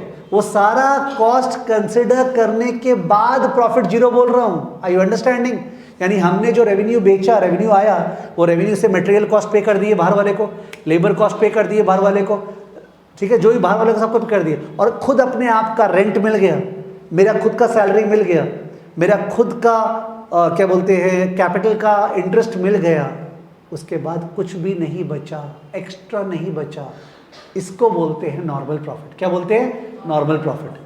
कितने सारे लोग हैं जो लोग नॉर्मल प्रॉफिट पे इतने परेशान होते हैं, कोई लिमिट नहीं है, कारण कि आप उसको एकेडमिक रख रहे हो, आप उसको फील नहीं कर रहे हो, आपको एकेडमिक के बाहर आना पड़ेगा and you will never forget in your life. ठीक है, तो economic profit is total revenue minus all opportunity cost, minus all opportunity cost, all both explicit जो बाहर वाले को पे कर रहे हैं एंड इम्प्लिसिट जो खुद को मिलना चाहिए, उसके बाद जीरो बोल रहे। जीरो इज नॉट बैड, आपका प्रॉफिट जीरो, क्या फायदा हुआ सर? अरे देखो तो मिल गया भाई, बिकॉज जब तक वो ज्यादा होगा that's called super normal, and super normal will attract new players, will attract new players. And जब प्लेयर्स आते जा रहे हैं तो स्टेट ऑफ रेस्ट नहीं है, equilibrium is a state of rest. ठीक है, तो और वैसे ही सर अगर ऐसा हो रहा है कि मेरे को खुद का सैलरी भी नहीं मिल रहा है, मेरे को खुद का कैपिटल पे इंटरेस्ट नहीं मिल रहा है, तो कुछ दिन तो वेट करूंगा, मैं देखूंगा शायद इंप्रूव हो जाए, ठीक है चीज। बट अगर लॉन्ग रन में ऐसा हो रहा है कि नहीं यार यही हाल है, तो डू यू थिंक मैं बिजनेस में रहूंगा? नो, मैं बिजनेस बंद करके कहीं जॉब करूंगा, कैपिटल कहीं और लगाऊंगा, तो इसका मतलब firms will exit, firms will exit. ठीक है, तो इन द लॉन्ग रन कोई पीरियड नहीं है 12 महीना से ऊपर, 18 महीना के ऊपर, मन करता है अपना, वैसे नहीं डिफाइन किया हुआ। इन the long run under to markets, दो मार्केट्स ऐसे हैं जिनमें प्रॉफिट जीरो हो जाएगा लॉन्ग रन में, बिकॉज उनमें एंट्री अलाउड है। कौन कौन सा मार्केट? परफेक्ट कंपटीशन और मोनोपोलिस्टिक कंपटीशन। इन दोनों में लॉन्ग रन में प्रॉफिट जीरो होना ही है, बिकॉज एंट्री अलाउड है ना, एंट्री अलाउड है, वरना आता रहेगा जाता रहेगा। आना जाना कब बंद होगा? जब profit equal to what? Zero, long run equilibrium. अब ये लॉन्ग रन इक्विलिब्रियम मतलब लॉन्ग रन में प्रॉफिट जीरो होता है इन मार्केट्स में, बट मोनोपोली उसमें तो दीवार है, आ ही नहीं सकता है। तो जो अंदर में है वो कमाता जाएगा, यानी लॉन्ग रन में सुपर नॉर्मल प्रॉफिट पॉसिबल है। क्या पॉसिबल है? Super normal profit. ओलिगोपोली में भी सुपर नॉर्मल प्रॉफिट पॉसिबल है। ठीक है, यानी कि लॉन्ग रन में सुपर नॉर्मल प्रॉफिट पॉसिबल है या नहीं है, ये आपको जानना है एग्जाम के लिए। तो मोनोपोली में है, ओलिगोपोली में पॉसिबल है, बट परफेक्ट कंपटीशन में और मोनोपोलिस्टिक में पॉसिबल नहीं है। ठीक है, बिकॉज वहां फ्री एंट्री अलाउड है। क्या अलाउड है? फ्री एंट्री अलाउड है। ठीक है, फ्री एंट्री अलाउड है। यानी नंबर वन, अपने पहले बोले नंबर ऑफ फर्म्स कितना, वो इजी है, अगर मन में सोच लो। फिर बोले यार नंबर ऑफ फर्म्स अगर ज़्यादा है तो इसका मतलब वहाँ पे एंट्री अलाउड है क्या? हाँ अलाउड है। और जिसमें मोनोपोली है, ओलिगोपोली है, पक्का एंट्री बैरियर है, एंट्री अलाउड नहीं है। और एंट्री अलाउड नहीं है तो ये चाप चाप के कमाता रहेगा लॉन्ग रन में सुपर नॉर्मल प्रॉफिट। पर इन दोनों में, परफेक्ट और मोनोपोलिस्टिक कंपटीशन में, लॉन्ग रन में प्रॉफिट कमा नहीं पाएगा, बिकॉज लॉन्ग रन इक्विलिब्रियम का मतलब होता है जहाँ एंट्री बंद हो गया। तो क्यों बंद होगा जब अलाउड है? तो रूम खुला है, लोग आ सकते हैं, लोग आना बंद कर दिए, क्यों? बिकॉज देखिए वो यहाँ तो प्रॉफिट जीरो हो गया, तभी तो इक्विलिब्रियम होगा। ठीक है, कौन सा मार्केट था जिसमें एक फर्म को प्राइस मानना पड़ेगा कि मार्केट पे सेट हो गया 20 रुपया, 20 ही होगा सबको, मेरे को, तुमको, इसको, उसको, सबको 20। परफेक्ट कंपटीशन, वेजिटेबल मार्केट, सबको सेम प्राइस पे। क्या वो प्राइस चेंज होता है? यस, इंडस्ट्री के लेवल। किस लेवल पे? पूरे मंडी के लेवल पे चेंज होता है। जब डिमांड बढ़ जाता है या सप्लाई कम हो जाता है तो प्राइस चेंज होता है। कोई टैक्स इम्पोज कर दिया, जीएसटी बढ़ा दिया गवर्नमेंट ने पोटेटोज पे वगैरह, ऐसे उतार देगा गवर्नमेंट बढ़ा दिया तो, ठीक है, बट सपोज बढ़ा दिया तो in that case obviously price will go up, या जीएसटी कट कर दिया price will go down. Industry level development, market level development से price will change. I am not saying price will not change, but for a particular shopkeeper जो आलू बेच रहा है उसके लिए price is given, price is given. It can change at the mandi level and then once again the price is given. तो perfect competition में मैं ये जो बोलना चाह रहा हूं, पहली बार टेक्निकल बोल रहा हूं क्लास में, द डिमांड कर्व और the price curve facing the firm is horizontal. What is it? जब अपने कर्व बनाते हैं तो एक्स एक्सिस पे क्वांटिटी लेते हैं। क्या लेते हैं? क्वांटिटी। वाई एक्सेस पे प्राइस। अब ये मेरे को बोलना पड़ रहा है बिकॉज इस पे अंडरस्टैंडिंग पे मल्टीपल चॉइस है, ठीक है। तो प्राइस तो तेरा 20 ही है, तुमको 10 यूनिट बेचना है तो भी 20, सब मेरे को ज़्यादा बेचना हुआ तो भी 20, 100 बेचना हुआ तो भी 20, 1000 बेचना हुआ तो भी 20, ठीक है। Price is given for you, it is horizontal, you are a price taker. बाकी सारे मार्केट्स में ज़्यादा बेचना है तो दाम कम करना पड़ेगा, ज़्यादा बेचना है तो दाम कम करना पड़ेगा। मैं इंडिविजुअल फर्म का बात कर रहा हूँ। अगर तुम एक फर्म है मोनोपोली में, मोनोपोली अगर तुम फर्म है और अगर तुमको ज़्यादा बेचने का मन है, you have to reduce the price, there is no other way, you have to reduce. अगर मोनोपोली है तो भी you have to reduce the price to sell more, ठीक है। तो demand curve is downward sloping in imperfect competition. The biggest distinction between perfect and imperfect is that imperfect में the demand curve is downward sloping and perfect में the demand curve is what? Horizontal। किसका बात कर रहा हूँ मैं? Firm का। किसका? फर्म का। I'm talking about the firm कि फर्म के लिए डिमांड कर्व कैसा है। और इसका अगर इसको इंग्लिश में नहीं बोलना है, माने नॉर्मली बोलना है, क्या हमको ज़्यादा बेचने के लिए दाम कम करना पड़ेगा? परफेक्ट कॉम्पिटिशन में नो, बिकॉज तुम जितना चाहे इस दाम पे बेचो ना यार, कौन मना किए, ठीक है। बट बाकी मार्केट्स में सब में आपको कम करना पड़ेगा। चलो एक कॉमन सेंस का बात पूछता हूँ, कॉमन सेंस का। दिव्या बोल रही है वर्टिकल, वर्टिकल नहीं बोला मैंने, क्या बोला? हॉरिजॉन्टल। हॉरिजॉन्टल प्राइस कांस्टेंट, जितना माल बेचना है बेचो, ठीक है। कौन से मार्केट में तुम्हारे ख्याल से मोनोपोली या ओलिगोपोली या मोनोपोलिस्टिक कंपटीशन, ठीक से सुनो, हाँ, मोनोपोली राजा है, ओलिगोपोली उतना राजा नहीं है, मोनोपोलिस्टिक कोई बात ही नहीं राजा होने का। किस मार्केट में प्राइस जो है वो जनरली, अरे इंस्टेंट में कैसे पूछना, तो किस मार्केट में कंज्यूमर स्ट्रांग है? इन तीनों में से मोनोपोलिस्टिक कंपटीशन में कंज्यूमर स्ट्रांग है, मोनोपोलिस्टिक कंपटीशन में कंज्यूमर स्ट्रांग है ना। कंज्यूमर स्ट्रांग है मतलब इलास्टिसिटी हाई है। क्यों? बिकॉज कंज्यूमर बोला तुम बढ़ा ना, दिखा, बढ़ाएगा दाम बढ़ा, फिर हम दिखाते हैं। ये जरूरी होते हैं टोन। जिसको भी मैंने इलास्टिसिटी देखा है ना, some people catch this tone and they never forget. Elasticity का मतलब है तुम दाम बढ़ा एक बार, देख फिर हम क्या करते हैं तेरा। तो ये मोनोपोलिस्टिक कंपटीशन में होता है। एंड मोनोपोलिस्टिक कंपटीशन में जो डिमांड कर्व है ना वो फ्लैट है। क्या है? फ्लैट। मैंने फ्लैट नहीं बोलना चाह रहा था, मैंने बोला था फ्लैटर है, डाउनवर्ड स्लोपिंग है। बट कैसा है? अगर तुम एक डाउनवर्ड स्लोपिंग लाइन बनाओगे तुम लोग की तरफ से, तो या तो ऐसा बन सकता है, ऐसा, और या ऐसा बन सकता है, या तो ऐसा बन सकता है या कैसा, ऐसा, तो उसमें ऐसा होगा, फ्लैटर, ठीक है।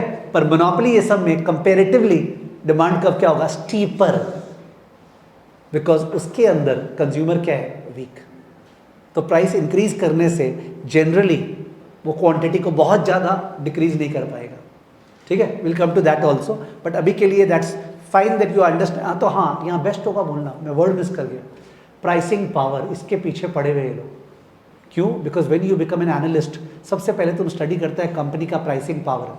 The pricing power of a company means the ability to raise price, the ability to raise price without experiencing a significant decline in quantity. इसका मतलब inelastic demand. Pricing power means inelastic demand, ठीक है। And pricing power is a function of market structure. Simple है। किस में company का pricing power ज़्यादा है? सब मोनोपोली में। उससे कम किस में है? ओलिगोपोली में। उससे कम किस में है? मोनोपोलिस्टिक कंपटीशन में। है ही नहीं किस में? परफेक्ट कंपटीशन में। सिंपल। प्राइसिंग पावर किस में दाम बढ़ाने का दम ज़्यादा है? मोनोपोली में। उससे कम किस में? ओलिगोपोली में। उससे कम किस में? मोनोपोलिस्टिक में। और है ही नहीं किस में? Perfect competition. Pricing power, pricing power, word भूल रहा था। प्राइसिंग पावर, प्राइसिंग पावर को तुम टेक्निकली नहीं, ईडी फीडी नहीं, तुम नॉर्मली सोचना, तुम खुद ही बोलेगा सब मोनोपोली में प्राइसिंग पावर ज़्यादा है, ओलिगोपोली में उससे कम है, मोनोपोलिस्टिक कंपटीशन में और कम है, और सर परफेक्ट कंपटीशन में काहे का प्राइसिंग पावर, उसको प्राइस एक्सेप्ट करना पड़ेगा। तो मैंने कौन कौन सा फीचर्स बोल दिया अभी लास्ट में जो मैं उस समय नहीं बोला था? एक तो नंबर ऑफ फर्म्स, दूसरा बैरियर्स टू एंट्री, तीसरा लॉन्ग रन में प्रॉफिटेबिलिटी। लॉन्ग रन में माने लॉन्ग रन में सुपर नॉर्मल प्रॉफिट हो सकता है क्या? बिकॉज वो कनेक्टेड था बैरियर्स टू एंट्री से। और चौथा प्राइसिंग पावर, चौथा प्राइसिंग पावर, ठीक है। चलो पांचवा ही बोल देते हैं। प्रोडक्ट जो है होमोजीनियस यानी सब का सब सेम चीज बेच रहा है, या प्रोडक्ट डिफरेंशिएटेड। तो परफेक्ट कंपटीशन में आलू क्या सेम, बाकी सब में डिफरेंशिएटेड, बाकी सब में डिफरेंशिएटेड। तो केवल परफेक्ट कंपटीशन में होमोजीनियस प्रोडक्ट है, बाकी सब में क्या डिफरेंशिएटेड। डिफरेंशिएटेड मतलब फीचर्स डिफरेंट है ये वगैरह वगैरह है, ठीक है, बाकी सब में।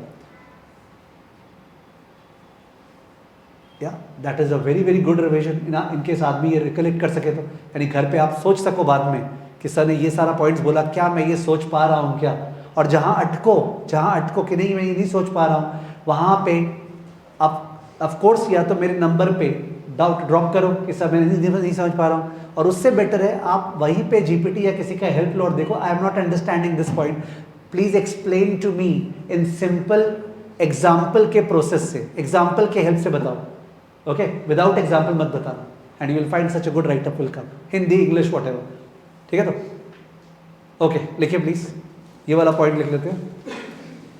Point number 5, features of different market structures, features of different market structures, features of different market structures. अब क्या है ना, ये जो लिखा रहा हूं ये टेबल के फॉर्म में लिखा रहा हूं। मेरे को एज अ पर्सन टेबल सबसे कमती पसंद है। जो किताब में टेबल रहता है ना, मेरे को एकदम अच्छा नहीं लगता है, because I don't like that way. But हमने सिंस समझ लिया है तो अपने टेबल बना सकते हैं। आप टेबल को वैसे ऑब्जर्व करोगे ना, मज़ा नहीं आएगा। You have to think, sir table के बिना बोले थे, पहले सब बोले नंबर ऑफ फर्म्स, तो इसको टेबल वाइज नहीं लें, ऑल्दो लिखाने वाइज टेबल हो रही, ठीक है ना। चलो, तो वी आर मेकिंग 5 कॉलम्स। एक है फीचर, एक है पीसी, एक है एमसी मोनोपोलिस्टिक कंपटीशन, एक है ओलिगोपोली और एक है एम मोनोपोली।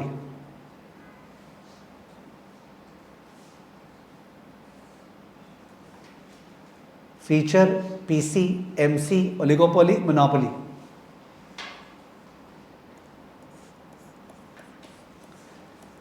तो पढ़ते पढ़ते बहुत कुछ ख्याल में आता है। तो दिव्या पारेख बोल रही है, रोक नहीं पा रही अपने आप को। I meant if quantity is same, suppose sir quantity change नहीं होगा, when price is changing then it is perfectly inelastic demand. तो पॉइंट इज दैट उसका इको पढ़ा हुआ है क्लास 11-12 में, उसको सारा याद आ रहा है, पुराने ज़माने की यादें ताज़ा कर रही है उसको, ठीक है, कि हम लोग पढ़ते थे वर्टिकल है। तो पॉइंट इज दैट मैं नहीं बोल रहा हूँ बिकॉज वो काम का नहीं है। ऑफ कोर्स आपने क्या पढ़े, इलास्टिक, क्या पढ़े, इलास्टिक माने ईडी मोर देन 1। ईडी मोर देन 1 का लिमिट क्या होता है, ईडी मोर देन 1 का लिमिट क्या होगा, infinity. What is infinity, perfectly elastic. ED less than 1 का लिमिट क्या होगा, 0। 0 is what, perfectly in elastic. और फिर दिव्या का मन होगा सर हम लोग के ऐसे भी था, एक तो डिमांड कर्व था, उस पर अलग अलग पॉइंट पे हम लोग मार्क करते थे, elastic, more than 1, less than 1। Sir वो तो आप नहीं करवाए, ठीक है। लिखो फीचर, फीचर में number 1 number of firms, many, many, some, 1, है ना। इस तरह एरो दे रहा हूं, देयरफॉर लिख के, देखो 1 के बाद 2 को एरो दिया है, देयरफॉर लिख के। देयरफॉर एंट्री बैरियर्स, यानी प्लीज को रिस्पेक्ट करना, जो एरो दिया है देयरफॉर लिख के, तुम्हारा वहां से आना चाहिए logic. Entry barriers, many firms है तो नहीं है, नन, नन, सिग्निफिकेंट, सिग्निफिकेंट,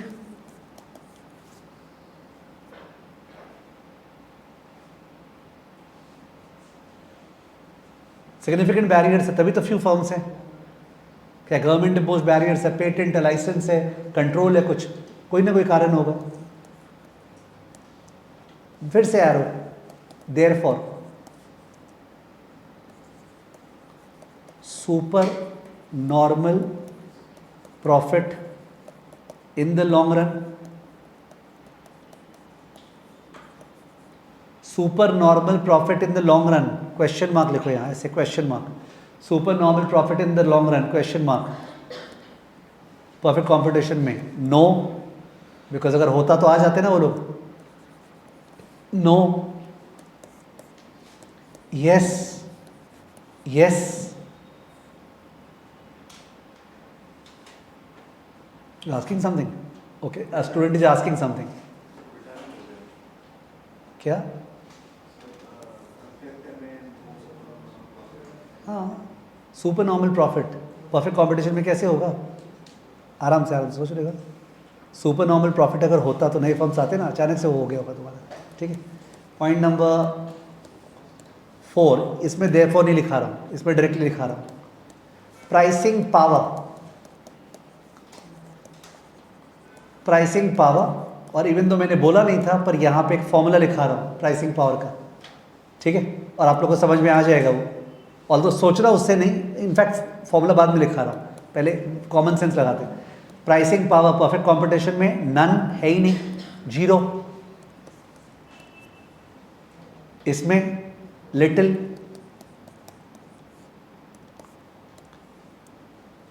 इसमें ऐसे नहीं बोलेंगे लिटिल वगैरह. हाँ ठीक है, लिटिल. इसके बाद क्या बोले? मोर. इसमें हाईएस्ट. हाँ ठीक है. ये अपने कॉमन सेंस सोचिए. प्राइसिंग पावर किसका जोर का है? मोनोपोली का, अकेला है. उससे कम किसका है? ओलिगोपोली का, दूसरा भी तो है. उससे कम किसका है? मोनोपोलिस्टिक का. सब जन कॉफ़ी बेच रहे, कितना प्राइस चार्ज कर लेगा? और परफेक्ट कंपटीशन का आलू वाले का है ही नहीं. सिंपल है. प्राइसिंग पावर को अब क्या लिख रहा हूं देखो, 1/ED. 1/ED. अब अपने दिव्या का हेल्प ले रहे हैं, दिव्या पारेख का. अभी दिव्या पारेख ने जो डाउट पूछा था उसके हेल्प से मैंने बोला था इलास्टिक डिमांड का मतलब होता है ED मोर देन 1. एकदम हाइट्स क्या होगा? ED इक्वल टू इन्फिनिटी, यानी price can not change. ED equal to infinity. अगर इन्फिनिटी ED है तो 1/ED क्या हो गया? व्हाट इज 1/इन्फिनिटी? 0. व्हाट इज 1/इन्फिनिटी? 0. हमने 0 तो लिखा है कि सब परफेक्ट कंपटीशन में प्राइसिंग पावर इज 0. वो दाम को हिला ही नहीं पाएगा, कुछ नहीं कर पाएगा. He can do nothing. कोई मैथ्स वाइज सोचे तो, ऑल्दो मैथ्स वाइज सोचने का जरूरत नहीं है, but second layer of thinking कि सब परफेक्ट कंपटीशन में तो प्राइस ये है ना, तो ED इज इन्फिनिटी, तो उस पर प्राइसिंग पावर इज व्हाट? 0. समझ गए? That way. और फिर मोनोपोलिस्टिक कंपटीशन में तो मैंने वो क्या बोला था कि मोनोपोलिस्टिक कंपटीशन में जो है उसमें कंज्यूमर स्ट्रांग है. कंज्यूमर स्ट्रांग है तो ED क्या है? हाई. ED क्या है? हाई. तो 1/ED क्या है? लो. देखो, ओलिगोपोली में कंज्यूमर थोड़ा वीक है तो ED कम है, तो 1/ED क्या है? हाई. मोनोपोली में ED सबसे कम है तो 1/ED क्या है? सबसे हाई है. मतलब केवल अगर तुम सेकेंड टाइम सोच पाओ तो पहला कॉमन सेंस, दूसरा फॉर्मूला. पहला कॉमन सेंस, दूसरा फॉर्मूला. ठीक है, ये तुमको हिंट लिखना पड़ेगा, otherwise you will not be able to revise. First common sense, then formula. First common sense, then formula. एक चीज आप लोग सब जन समझना,